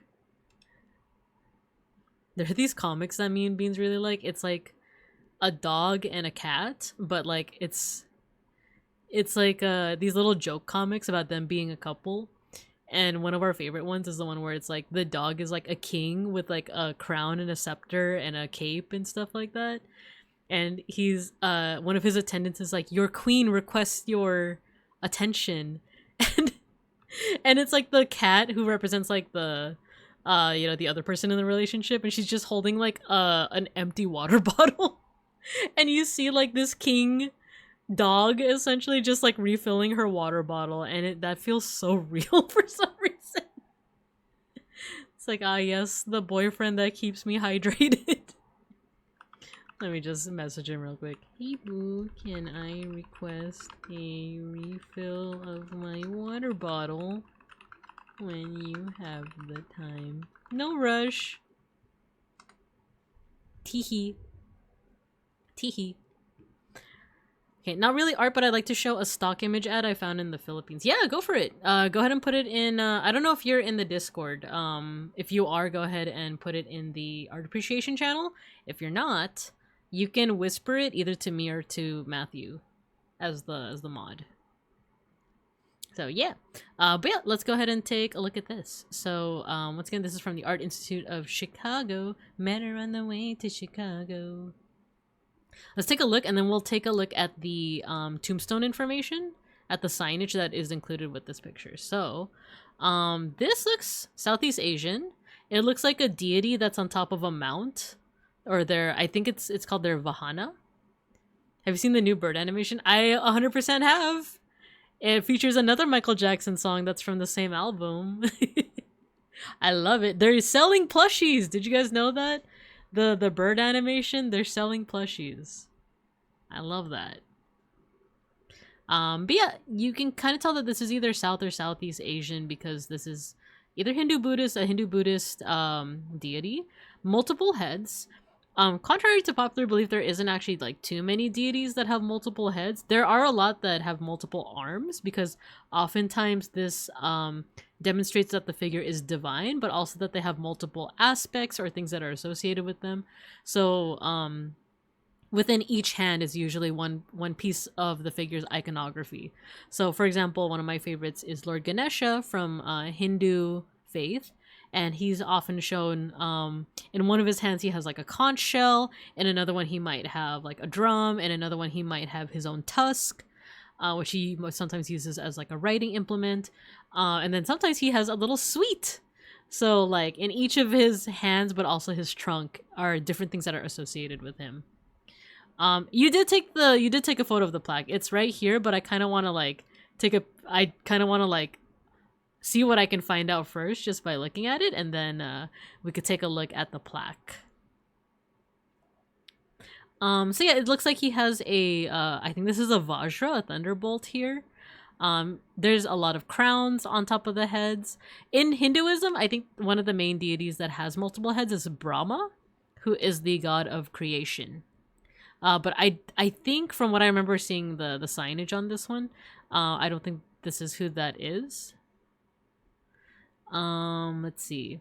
They have what's called mudras. These little hand symbols are called mudras. Or if I were to try and approximate the actual like pronunciation, it'd be like mudras. Hacker voice, I'm in. Nice. Welcome. Nice. But yeah, so like I don't know the meaning of every single mudra, but they all represent different things, from like peace to meditation to the earth, stuff like that. So you do see that a lot in like both Hindu and Buddhist art. He looks like this figure does look like he's on top of their vehicle, also known as their Vahana. And I think it's a bird. So with that, let's go ahead and take a look at the plaque as well. Kartikeya. So I think that is the deity that is son to Lord Shiva and Parvati. But let's read some more. Commander of the divine army seated on a peacock. Nice. This is Ganga period, about 12th century. Mandanapal, Andhra Pradesh, India, made of basalt. So god of war in India is known by various names. Kartikeya, Skanda, Kumara, and Shanmukha. along with Murugan in the south, where he is especially popular. This monumental sculpture depicts him with 6 heads and 12 arms, holding 10 weapons aloft and riding his vehicle, the peacock. According to the legend, Kartikeya was born from the split seed of Shiva. There we go, Lord Shiva. And he developed 6 heads to nurse from his 6 mothers, the Pleiades, the Kritikas, a constellation of stars. So a very interesting thing about Hinduism is that there is kind of like how there's different denominations in Christianity, there's different kind of like forms of Hinduism that kind of focus on different gods, deities. Some forms of Hinduism are arguably atheist. They don't necessarily believe that they're necessarily gods, but that these are instead forces of the universe. So if, for example, an example of like a Hindu deity is Lord Shiva, who is the god of destruction. Not necessarily destruction of like, you know, like not like Godzilla destroying things, but like he's destroying ignorance, he's destroying negative things, but he's also destroying things so that new things can be created. So he basically represents this aspect of destruction. In some forms of Hinduism, they don't necessarily believe in Shiva as this like literal figure of like a man with like, you know, long hair, who literally goes around destroying. They believe more so in Shiva as the idea of destruction itself, if that makes sense. So that's what I mean by like some parts of Hinduism are actually like atheist, or some parts believe that Shiva is kind of like the supreme god that we should focus on. Other people are like, no, it's not Shiva, it's Vishnu, or no, it's not Vishnu, it's Krishna, like the Hare Krishna that you might see in like some old television shows. That's where that comes from.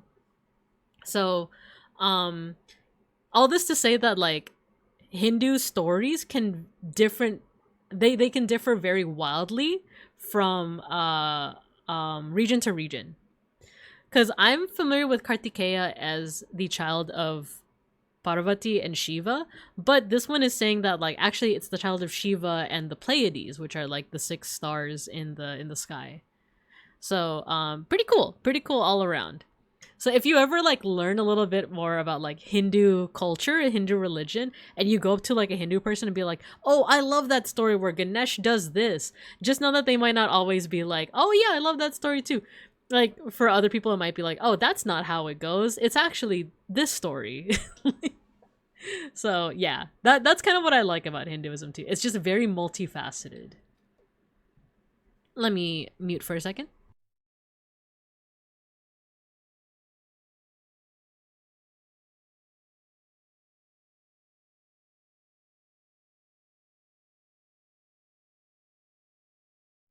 Beans is gonna get me water. I actually have more photos from the Institute, but I only sent a few. Let me know if you want more. I can absolutely share more. Cool. I think we're good for just today, but in general, if you want to share them, feel free. Feel free. I would love to see them. But yeah, these are the ones that we're gonna focus on looking at for the rest of the stream. But yeah, that's Kartikeya, god of war, Hindu god of war, and he has different weapons in each of his hands. That's pretty cool, right? All right, let's move on to the next one. Yes, the haniwa horse. I love it. I love it. Hold on, I got a DM. Okay, cool. Haunts. It's a haunts. Look at it. It's so cute. So yeah, this is a style called haniwa. I think that is the name of the style, not necessarily the name of the culture that it comes from. But this is one of the art forms that you see from like old Japanese cultures. So I associate with Jomon culture, but I don't think this is from Jomon. I think this is from Kofun. But just because I like looking at Jomon art, let me show you guys what that looks like. So when people talk about like the Jomon period, this is one of like the earliest periods in Japanese history. As you can see, like the only thing that predates it is Paleolithic times, aka like what people associate with like cave people. They didn't all live in caves, but that's just like the easiest kind of shorthand to explain that. But yeah, as you can see here, it dates back from around 14,000 BCE to 1000 BCE. So this is one of the oldest like Japanese cultures, and their art is super cool. It's probably one of my favorite types of art. Here we go. You get stuff like this. You get really cool art that like has all these wild designs. So that's Jomon. I think right after it is Kofun. Let me look at this timeline up here. Oh no, it's Yayoi. Here, Kofun is actually the beginning of the ancient period in Japanese history. There was Jomon directly next to this horse. Nice! I'm such a big fan of Jomon art. I think it's so cool. So Kofun is about 300 to 538 AD or CE. And this is the beginning of like the ancient period.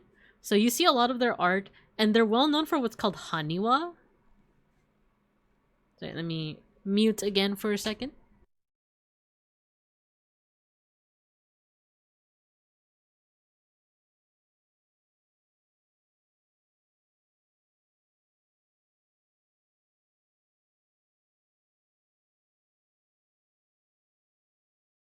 Okay, I got my sip of water, so we can continue on.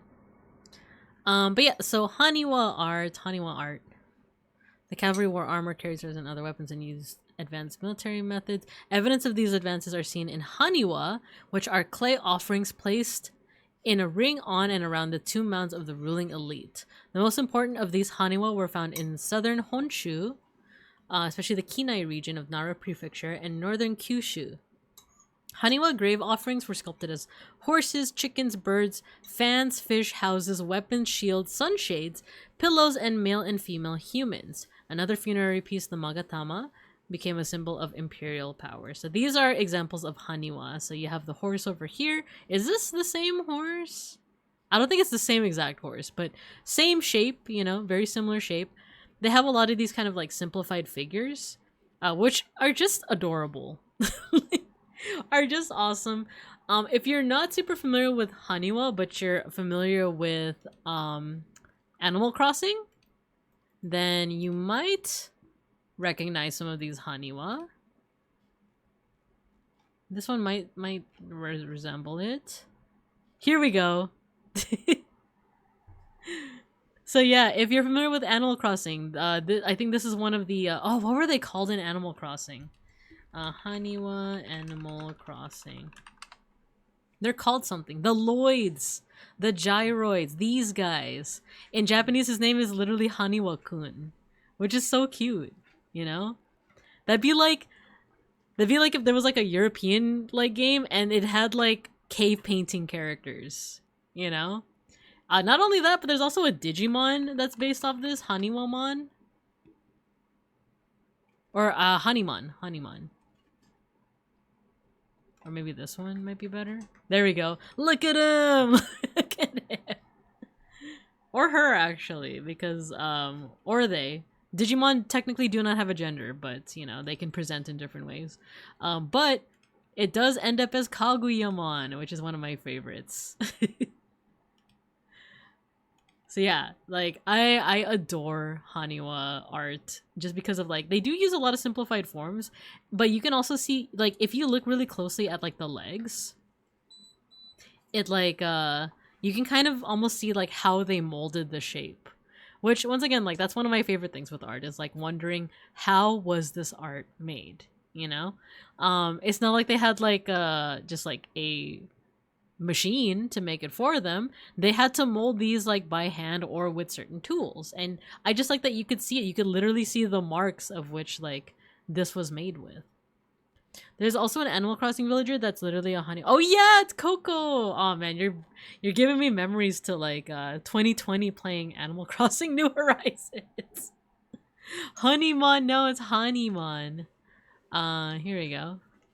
And if you remember the old days of Kogias, Nani, my honey, you know, Honeymon. So yeah, super cute. Love it, love it, love it. Let's see what the signage has to say about this. So this is Hunts, 5th to 6th century Japan earthenware. This haniwa or funerary object represents a fully decorated horse complete with saddle, stirrups, and bells. Excavated in Ibaraki Prefecture, northeast of Tokyo.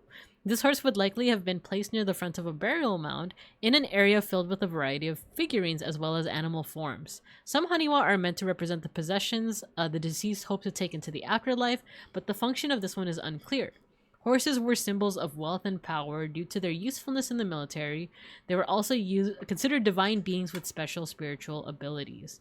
Which is cool because I kind of just assumed that horses didn't make it to Japan until after the West had made contact with them, but I guess they are just like, if this is from like the Kofun period, that means that horses like arrived there very early on. That's pretty cool.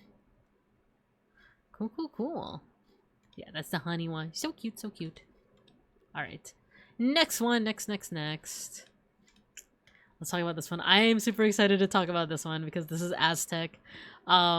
I wish I could say that it's my wheelhouse. It's just more of like one of the topics that I'm super into, but I can't necessarily always say that like, oh, I know exactly what this is showing.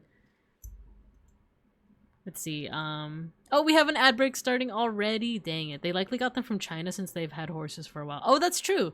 It makes sense that they would be in China because I know that horses kind of like originate around like the Caucasus, I want to say, Central or West Asia, and then they kind of expand forward from there. And because China is like continental, kind of makes sense. Cool.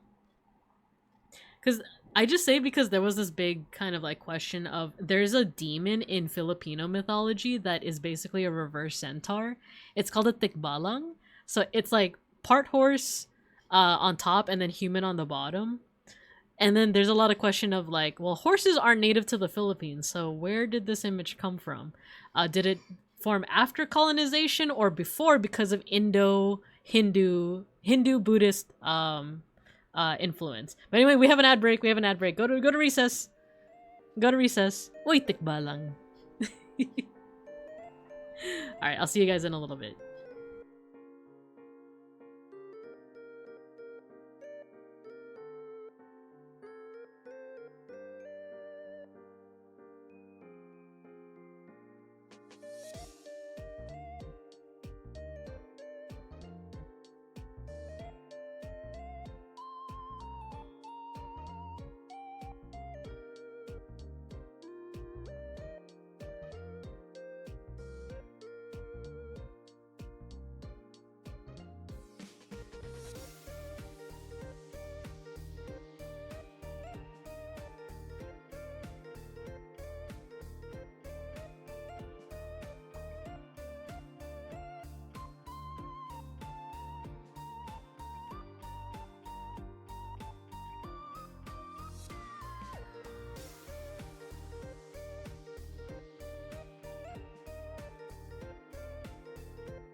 Okay, we are back. We are back. What was I talking about right before we went to ad break? What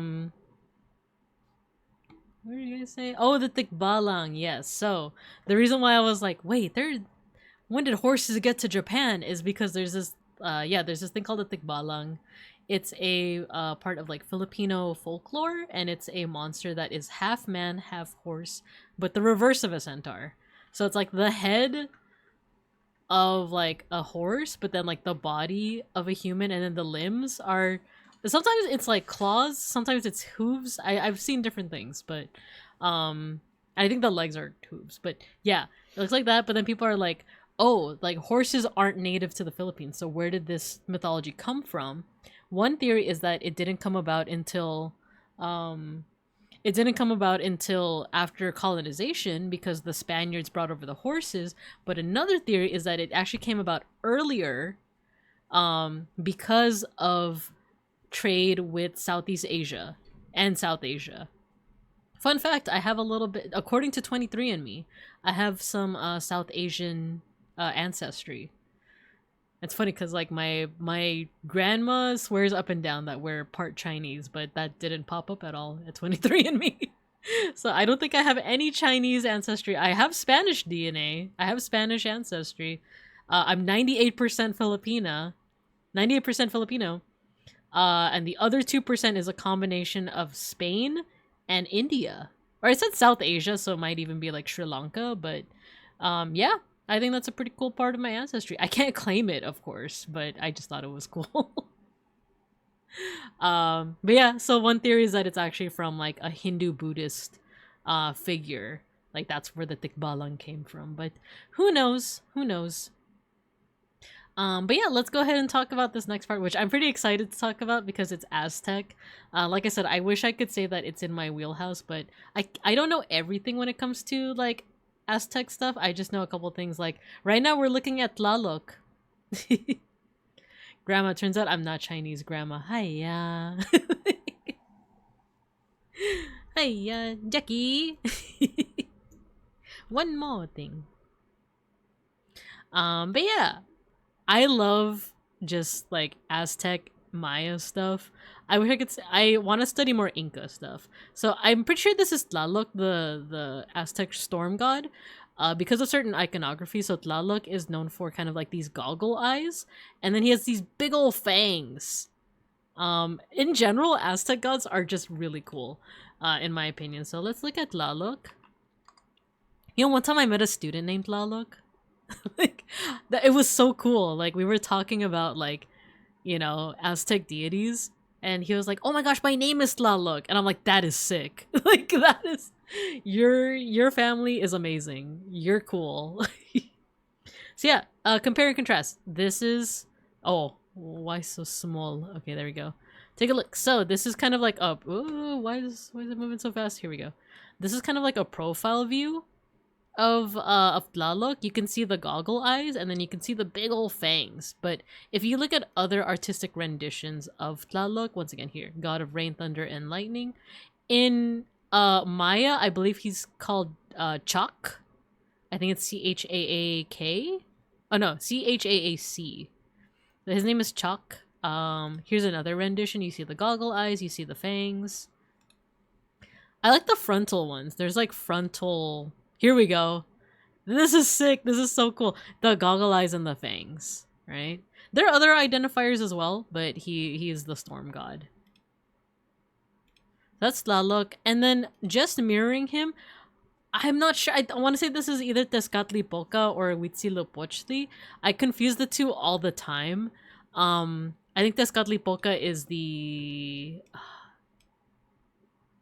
I just know that Huitzilopochtli, his name translates to like the obsidian mirror or the black mirror. Let's check it out. Huitzilopochtli. He's a war deity. Maybe this isn't him. Because sometimes the deities also wear masks. You know what? This might actually be Tezcatlipoca. Tezcatlipoca. Deity of darkness and violence. Oh, the obsidian mirror. Oh no, this is he the smoking mirror? I think his name means the black mirror, the smoking mirror. Yeah, it's here we go. I was wrong. So Tezcatlipoca is the one whose name translates to the smoking mirror, which is basically a reference to obsidian. Yeah, sometimes he has like a mask. Or am I remembering wrong? There's like this really cool animation that we watched a while back in was it the Five Sons? To YouTube. To the YouTubes. The Five Sons.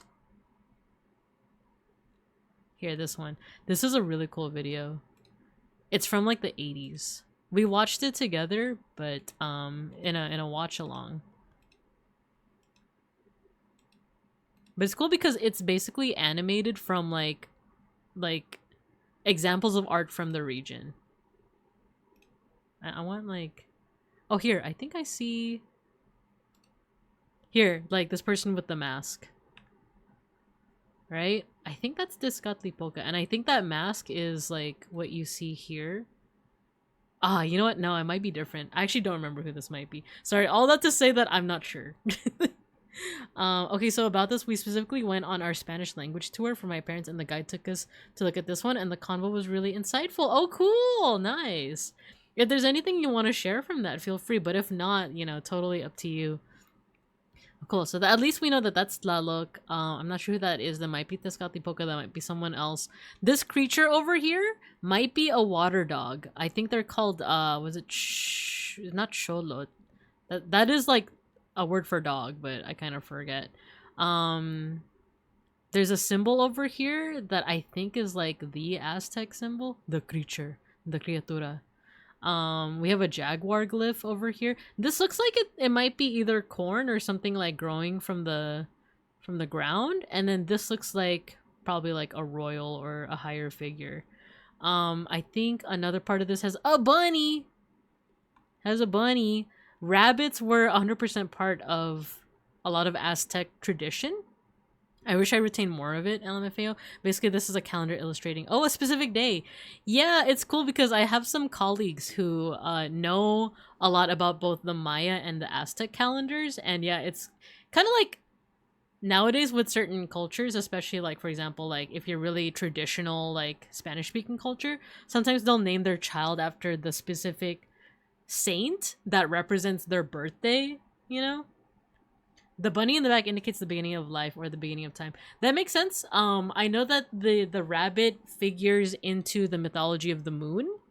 In some mythologies, so lots of different cultures, they see different images in the moon, right? If you look at like the craters of the moon, hold on, moon photography.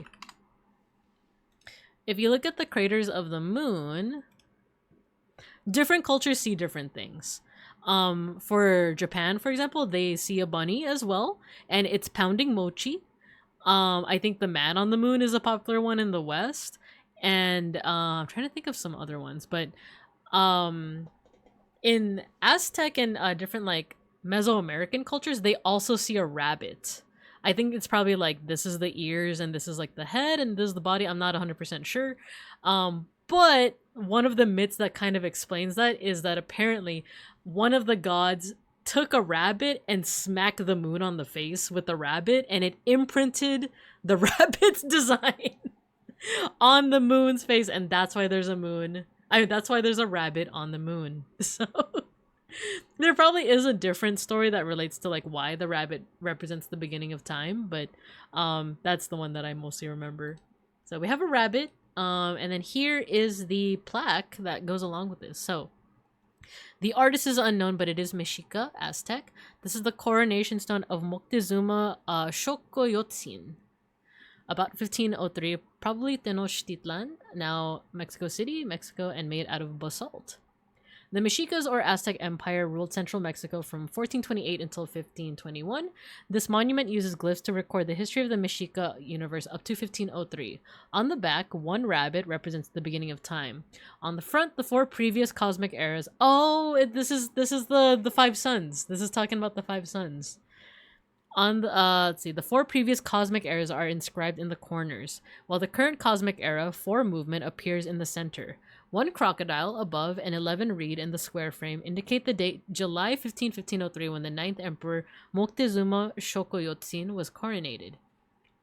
Just as these glyphs recur throughout the Mexica capital, Tenochtitlan, they can be found in Chicago. 4 movement appears in the mural at the 18th Street L stop and at the manhole covers in Pilsen, a neighborhood that has long been home to Chicago's vibrant Mexican community. Oh, cool! Nice. So yeah, 1 rabbit and then 4 movement appears in the center, 1 crocodile above, and then 11 reed in the square frame. Oh, cool. Cool. Yeah, I know a little bit more about Maya glyphs than Aztec glyphs, but like Aztec writing is also like just as like cool. I remember we also played a cool game on, I think it was like Google Arts and Culture. Mesoamerica. There was a cool game that you can play that goes a lot into like the different what is it? Mesoamerica game? I feel like it was Descent of the Serpent. There we go. Yes, it's this one. We're not gonna play it right now, but it's super cute. We played it a couple weeks back. But it's super cute. You can learn a lot about different different parts of Mesoamerica through it. We'll skip this for now. But yeah, look, you can play as Huitzilopochtli, you can play as Xolotl, Ixbalanque, and Mictlantecutli. I think this is one of the hero twins? I don't remember. But it's super cute if you want to learn a little bit more about like the mythos of Mesoamerica. I think this is more so Aztec. Then I'd recommend that game. I love it. The guide also talked to us about how this piece of Aztec history got to Chicago. Apparently it was found and just kind of traded hands until thankfully it got into a collector interested in the preservation's hands in North America, and they loaned it to the Institute. Yeah, so as someone who has a history with working in museums, that's often how it plays out. The provenance, or kind of like where the object came from, is not always consistent. Unfortunately, like there are a lot of objects that make their way into museums and galleries where like we don't know for sure where it's from, because we just got it from a collector doesn't know where it's from. They got it off of someone else, that person got it from someone else, that person got it from the black market or from like a looter, or they just happened to get it from like, you know, someone that was at the dig site, you know. So a lot of times like an object will be excavated, and if it's sponsored by like a legit organization or like a museum or something, then they will be like very painstaking in how they record how they recorded the object, like in situ, how it was placed. You know, there's like painstaking records of this, but that's not always the case, unfortunately. And sometimes like a lot of these excavations have to happen, you know, like under cover of night or illegally or in a rush. No one records it. They just loot it. Like there are people who loot it,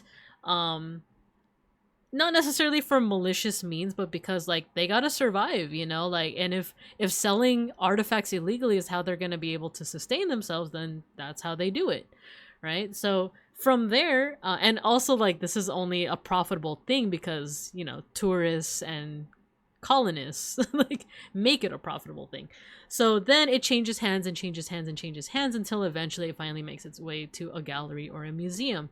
And from there, we don't know where it's from.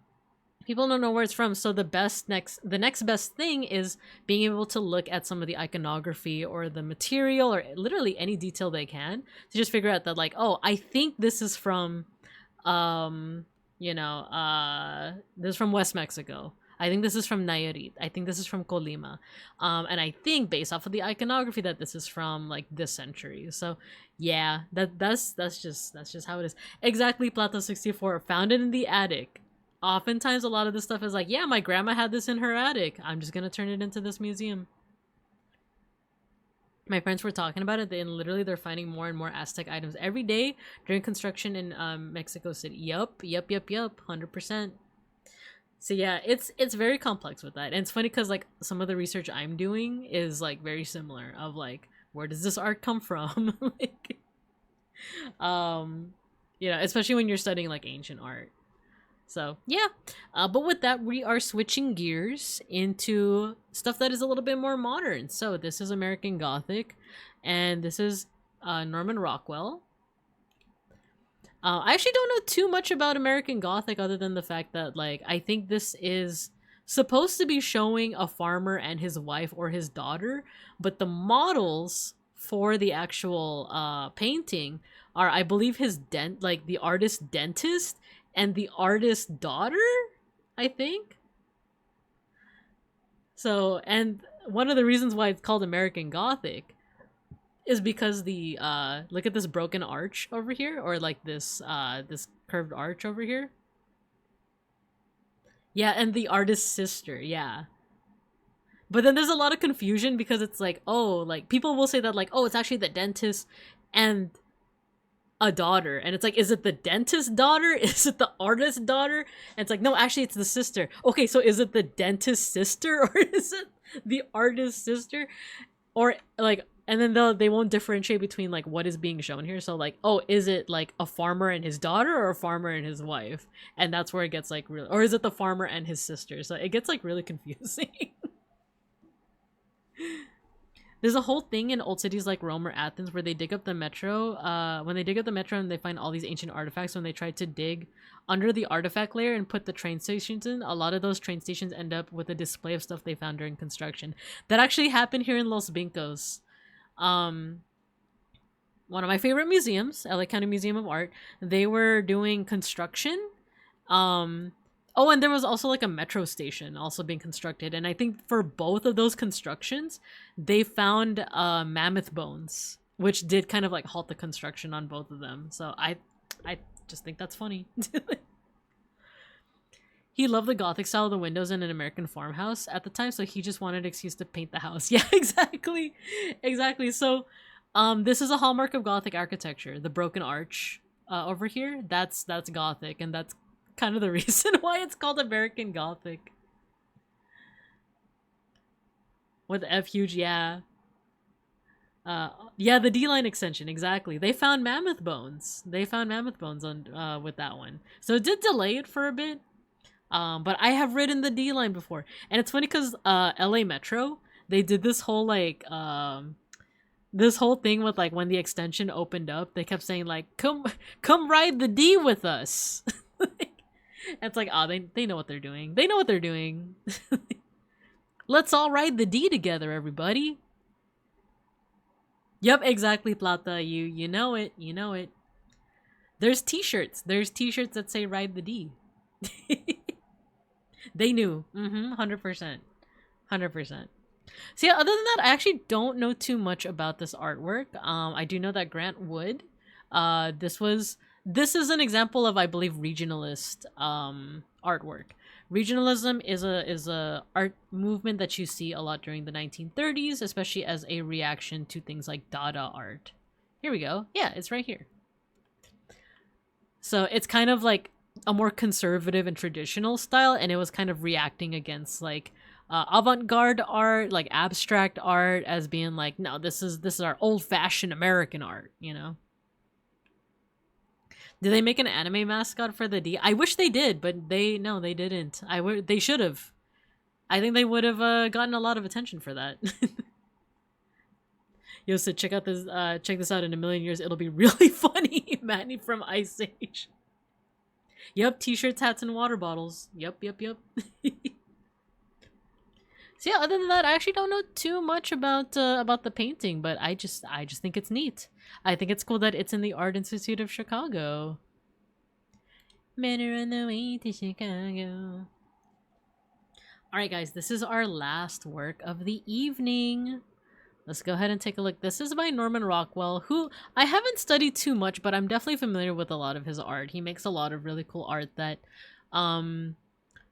you definitely need to look at it a little like longer, right? You can't just glance at it and kind of like get the message. Like there's always like some kind of like little detail to notice in his painting. So let's take a look at it, and then we'll take a look at the plaque, the tombstone information as well. So We have a baseball team. It says Chicago. Could these be the Cubs? I think I do see like the C on the hat, right? The Norman Rockwell Museum out here is great. So much art to look at. Cool! I'd love to take a look at it sometime. Let's see. Baseball. Yeah. So you got the Chicago Cubs over here. Here we're seeing if we're starting from like the top down, we're seeing a lot of people that are cheering. It looks like they're yelling, you know, they have their hands next to their mouth. The mouth is wide open. Some of the faces look kind of like contorted in a way that is like, I think capturing, you know, when you're really like in the groove, when you're really like, yeah, let's freaking go. Like it's kind of capturing that, you know. I'm sorry I didn't get a straight on shot. There were so many people. No worries. This is great. This is fantastic. Yeah, the Chicago Cubs, the Bibing Cub, the Chicago Bibing Cubs, the Chicago Bibing Cubs. But yeah, so we do see like people are cheering and stuff, but it looks like looks like the expressions of the actual baseball players are not, you know, they might not be super pleased. This guy over here, he looks more befuddled. Like if you look at his eyebrows, he looks kind of confused. This guy looks kind of upset. This guy has his hand on his cheek over here. He could be bored, but he could also be very concerned. Like, yeah, this guy's just kind of stanced up. He's just kind of like standing, right? This guy has his arms crossed. He also doesn't look very pleased. This guy is holding his head and his leg. This guy's also kind of, he looks like he's kind of wringing something in his hands. All of these folks, they don't look very pleased. They don't look very happy with what's happening, which is very much contrasting with like what's happening up here. The audience is also very well lit, whereas like all the baseball players are kind of like in the dark. Which kind of like mirrors like their mood, right? And it's interesting because yeah, like the light is also hitting this player over here, and they don't look displeased; they look confused. So I'm wondering if it's something that like, you know, I don't think this would be like. Do you think this audience is like for not rooting for the home team? They're rooting for like the other team, and that's why they're happy, and that's why these guys are not happy? Or do you think it's something like? Do you think they got some drama with like someone from the Cubs? Someone on their team, it's like, this guy did that? What the heck?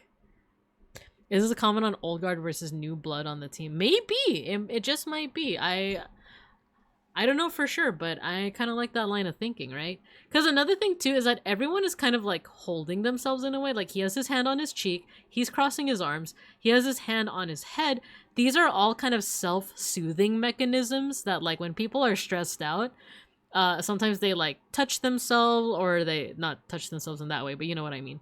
Like it's a self-soothing mechanism to kind of like have bodily contact with like another part of your body. Especially like touching your face, touching your head, touching your leg. This guy's kind of like wringing something in his hand. That's another kind of like self-soothing kind of thing. In the middle of a game? Guy in the field looks so youthful compared to the folks on the bench. That's true. So maybe like he's confused because he's like just kind of befuddled on like maybe a fellow young person is also making a questionable move. And these guys are just kind of like, freaking rookie over here. Freaking idiot over here. Meanwhile, the audience is just kind of like digging it, you know? It's like, yeah, let's freaking go, home team. I'm getting the kids not ready yet from the bench. Right? And with this, I kind of do want to check out what the signage says now. There's also a little bit of writing here. I don't know if it's a name or if it's like a dedication. But yeah, you know what? At this point, let's check our answers. So, this is The Dugout. Oil and gouache on canvas. Illustrator Norman Rockwell was one of the most popular artists of the 20th century, beloved in particular for the hundreds of cover images he created for the Saturday Evening Post. The Dugout is the largest of several studies of one such cover, published on September 4th, 1948. It was inspired by a springtime doubleheader that he attended, during which the hometown Boston Braves swept the visiting Chicago Cubs. The artist created an image contrasting dejected Cubs players and elated Braves fans. Ah, so the audience is cheering for the Braves. So it's more straightforward. It's pretty straightforward. So yeah, the audience is like, yeah, let's freaking go home team. And then like the Chicago Cubs are just like, what the heck? What the heck? Rockwell staged the entire scene, which enabled him to take photographs for later reference. He recruited several family members of Braves players to act as fans. Oh my gosh. In the dugout, he positioned from left to right Cubs pitcher Bob Rush, manager Charlie Grimm, catcher Al Rube Walker, and pitcher Johnny Schmitz. The figure of the forlorn bat boy. Oh, it's a bat boy. I was like, oh, he looks pretty young actually, right? He looks like a spring chicken, you know? The forlorn bat boy, however, was not a member of the Cubs. Rockwell paid Braves bat boy Frank McNulty $5 to don the Cubs uniform and pose. Oh my gosh. So I guess that's why he's kind of ambivalent, right? Like, he's not necessarily like, oh, we're effed. Like, he's just kind of like, I guess I'm just here. The game has been delayed because there's a painter in the field. It's been 3 hours and the Cubs are still waiting on the bench. They look bored as heck. Rockwell was so based. $5 is $5. Well, you know what I'm curious about? Inflation calculator. This is what, 1948? 1948. Wait, let me double check. Yeah, 1948. So $5 is $70. Oh my god, yeah, I would do that. Like, I would do that for $70. That's so worth it. That's like 100% worth it. Yeah, you know what? Give me the $5. Damn. That's kind of insane. That's kind of crazy. Dang, okay. Let's see. By the time the issue was published, the Cubs had fallen to last place in their league. Rockwell's cover helped bolster their growing reputation as the lovable losers, and it became one of the most recognized sports images of the 20th century. Aww. Didn't they just recently win something? I don't really keep up with sports that much, but didn't the Cubs like win something that like they hadn't won within the past, like, I don't know, like couple decades or something? Yeah, I don't know. I just kind of heard here and there. Just because, like, a lot of my coworkers are baseball fans, but it's specifically for the Dodgers. You're thinking of the Knicks. Oh, okay. Okay, yeah, I think I am thinking of the Knicks. Knicks in 4. I'm not a baseball girl. Yeah, me neither. I just know the Doyers. Let's go Doyers! I'm just an LA gal. I'm just a simple LA gal. Go Lakers, go Doyers, you know? But alright, that's actually the end of it. That's actually the last of the art that we're pretty much going to be looking at. I know other people posted more things on the art appreciation channel.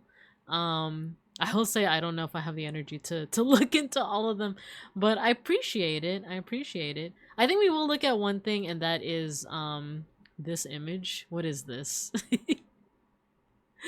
I think Plata, you posted this, right?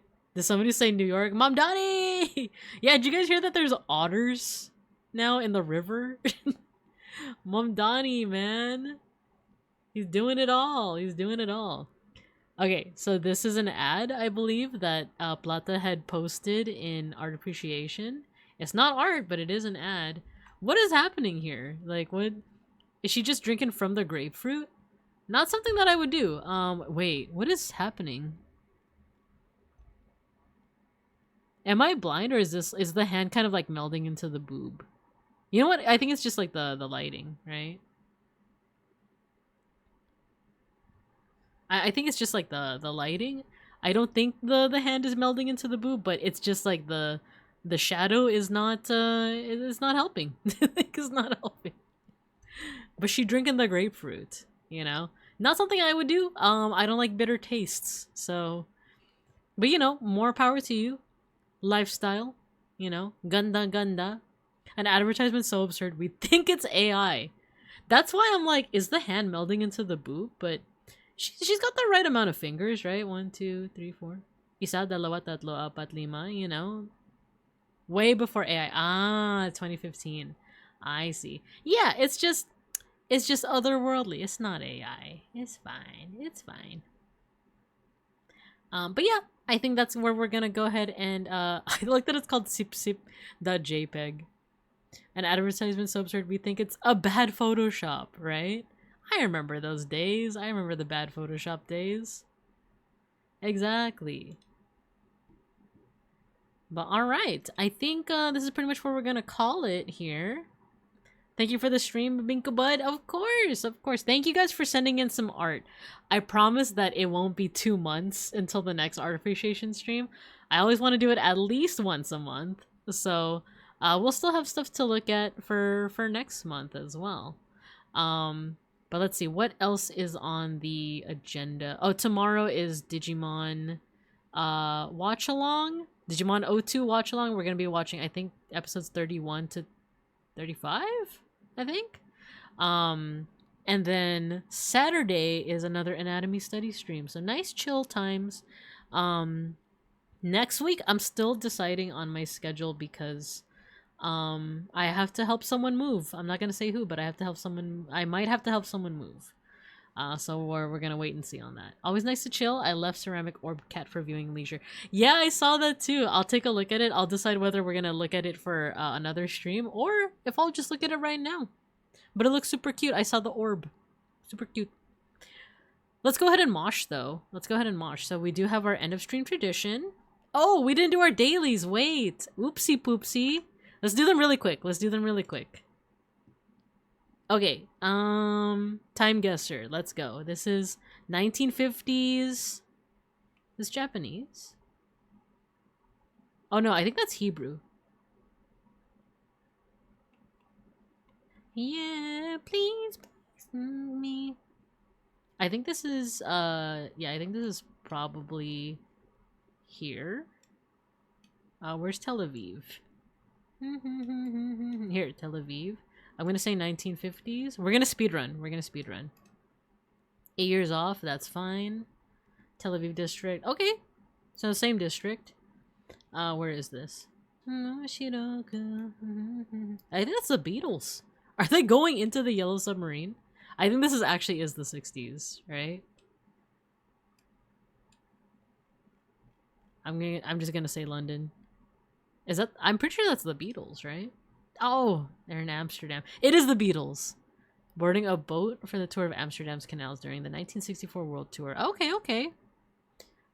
This is Korea.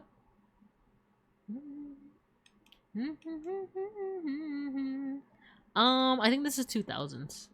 Like early 2000s. Maybe South Korea.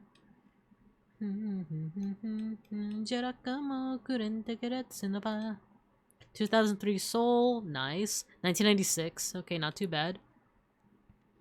Ocean Gate, but it's the Beatles and the Yellow Submarine. Yeah, you called it. It was actually the 90s.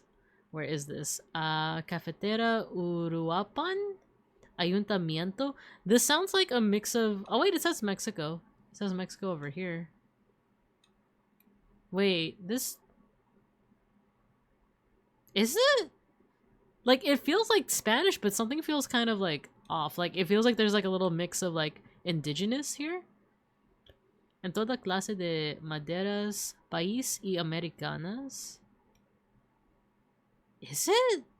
En gripa, tos y tosferina. Oh, Michoacan? Okay, cool. These cars look like they're the 1930s. Let's say 1930s. I guess Michoacan. Thank you for the help with that. This is Mexico. Cool, cool, cool. Where is Michoacan?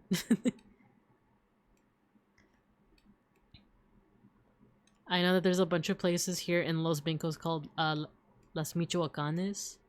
Or Los Michoacanes. West, thank you. Like, it's like, oh, I know Colima and Jalisco because of art history stuff, but I'm like, I don't actually know where it is.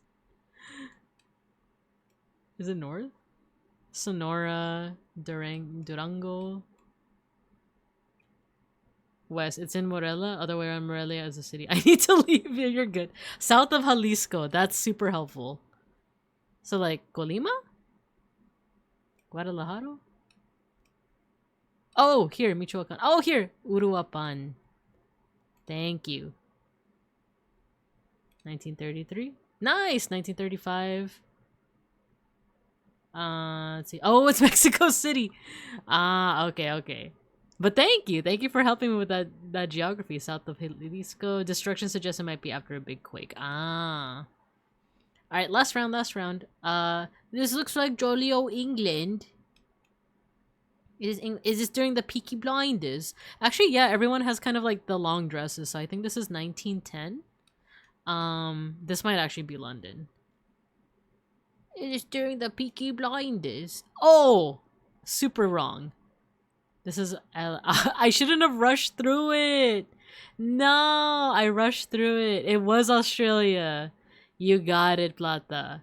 I always get Morelia versus Michoacan confused. My parents live in Morelia. Okay. You got it, Plata. Yeah, I rushed through it. It's because we were speedrunning.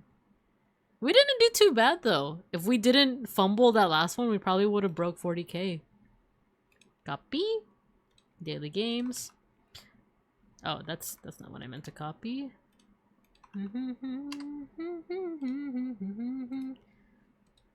Okay, Anthropium. Speedrun, baby. Lighting too good for England. Heisenberg screaming in truck a meme. Yeah, no, for real. Ooh, Egyptian. This might actually be Sai period. I was just doing some research on that. Sai is, I think, here, 750 BCE. No, it was old. Middle Kingdom. Senwosret III as a sphinx, but it was still Egyptian. Ooh, what is this? This looks like something from Dune. Is this a death mask, perhaps? French death mask? Tin alloy.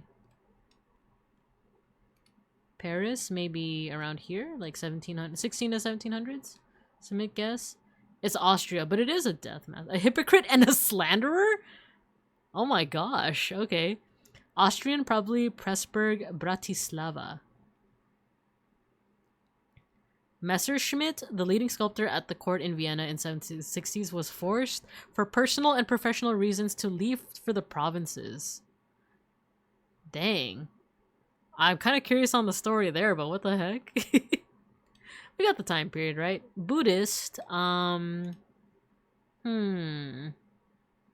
very small, bronze.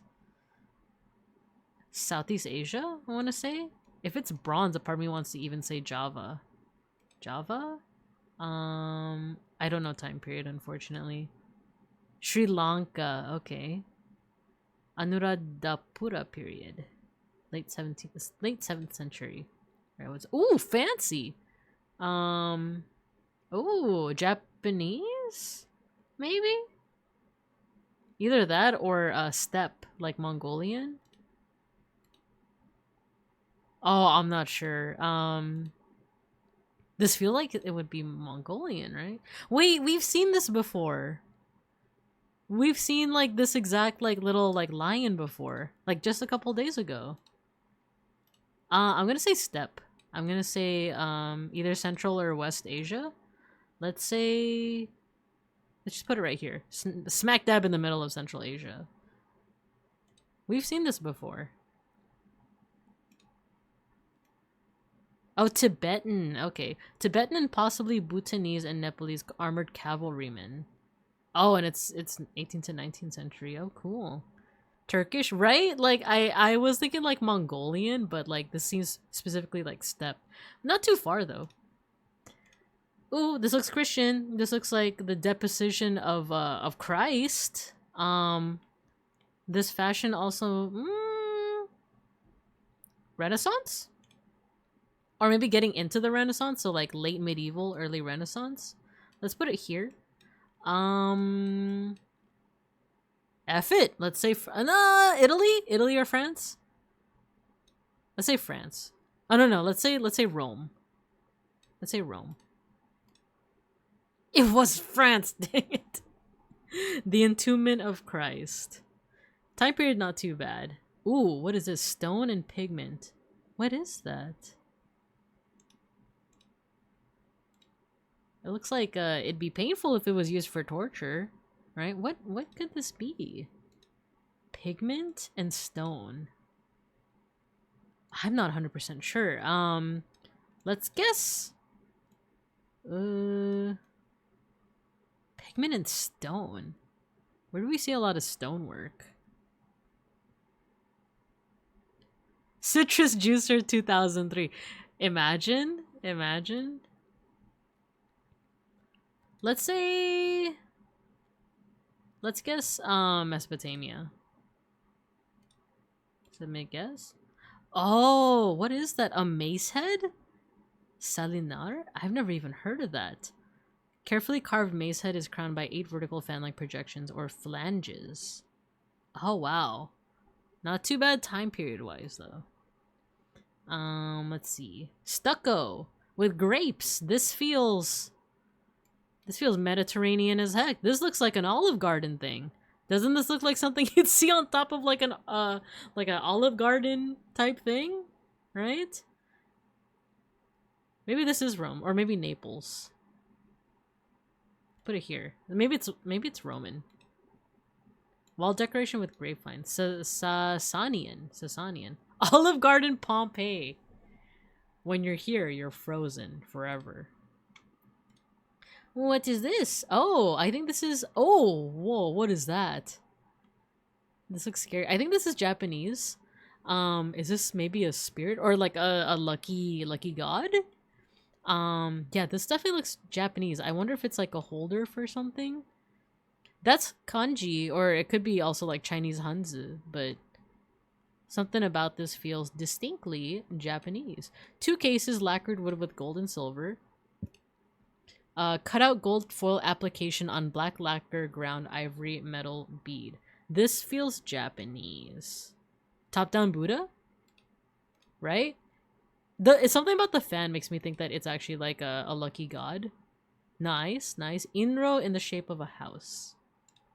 Cool, round 9. Rawhide wood, red flannel, sinew, pebbles, or pellets. Is this one of those things that you can like use as a weapon? Like you can like throw it and it or maybe it's a maraca, right? Maybe it's a musical instrument. Rawhide wood, red flannel, sinew, pebbles, or pellets. Right? Maybe a musical instrument? Let's try North American. Let's try Southwest, right? Submit guess. Oh, not too far off. Not too far off. This is Native American Arapaho, probably, and it's a rattle. Cool, and 19th century, not too bad, not too bad. All right, last round. Oh, this is stained glass. The arch is slightly bent. That is Gothic. We are in medieval times. The only thing is medieval times is this from the Getty, maybe? The span of medieval times is 500 to 1500. CE. So, you know, it might be closer to 500, it might be closer to 1500, maybe 1000. Let's just put it smack dab in the middle. Let's put it in France. France! Submit guess. Ooh, so close. So close. And it was a little bit closer to 1300 CE. Not too bad. See final score. Top 42%. We kind of fumbled the mace head, not gonna lie, but still not too bad. Alright, now for real this time. Let's mosh. Let's mosh. Sorry if I kept you guys waiting for a little bit too long, but we have our end of stream tradition, and it is our end of stream mosh pit. All you gotta do is, once you hear the music, go ahead and start spamming your favorite emotes in the chat, and I'll make your little stream avatars fight each other. There's no correlation between how many emotes you spam and who wins the... I was about to say the Odyssey. Who wins the mosh pit? It's RNG and it's not rigged. And we're gonna go ahead and play a cover from the Odaiba Day concert. So this is Edge of Limit, covered by Venti. And yeah, once you hear the music, get to moshing. Good job, thanks.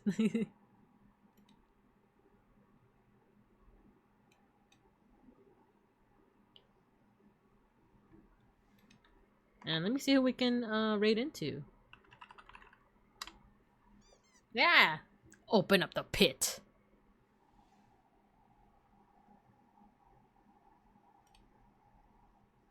Alright, let me see who we can raid into. While you guys watch that.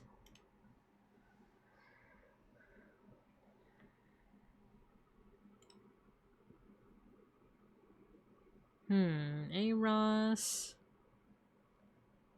There's Folk. I don't think we've raided into Folk in a while. There's also Mega Bronson. There's also I Show Speed.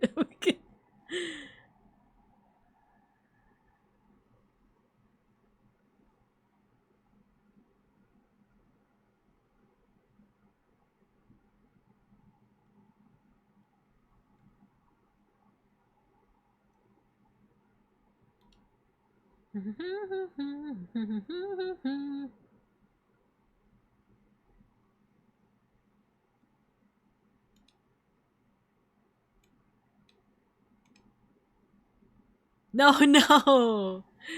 Wait, it's not rigged. Also, hello, beeplebees. You caught us just in time to call me rigged? It's not rigged. It's not. It's not. It's not. Look, look, look, look. Look, look, look. There's another round. There's another round. It's not. It's not rigged. Hello, beeplebees. You caught us just in time for the mosh pit. And we're listening to a cover of the Digimon Beat Break insert song. Came just in time to catch you red-handed? No! No, no. This is from the Odaiba Day concert, by the way. Which is a lot of fun. Beat Break My Beloved? Yes! Oh my gosh, I've been loving everything that's been happening in Beat Break recently. See, it's not rigged. It's not rigged. It's not rigged. Let's go. Plata64, you won the mosh pit. And look, we still have a little bit more time. We can do another round. Just to prove beyond a shadow of a doubt that it's not rigged. It's not.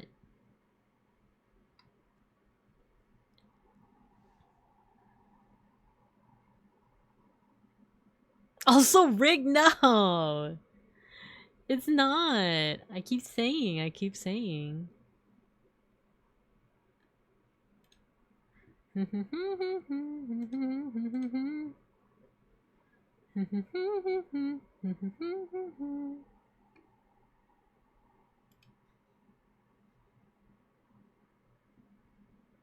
Congrats, Plata. Rigged. It's not. I'm not winning, therefore it's not rigged.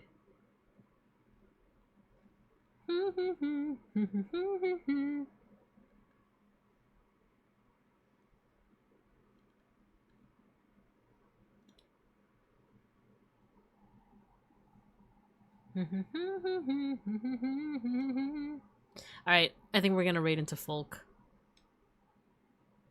Why would you put the cats in water? That's not me. I'm not the one who broke the pipes. I'm not the one who broke the pipes. Shinekri's drowning. He's fine.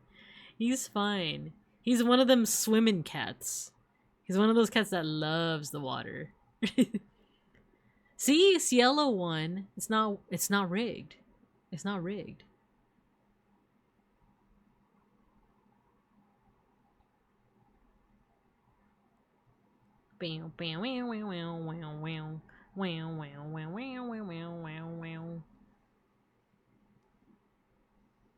Nice, nice.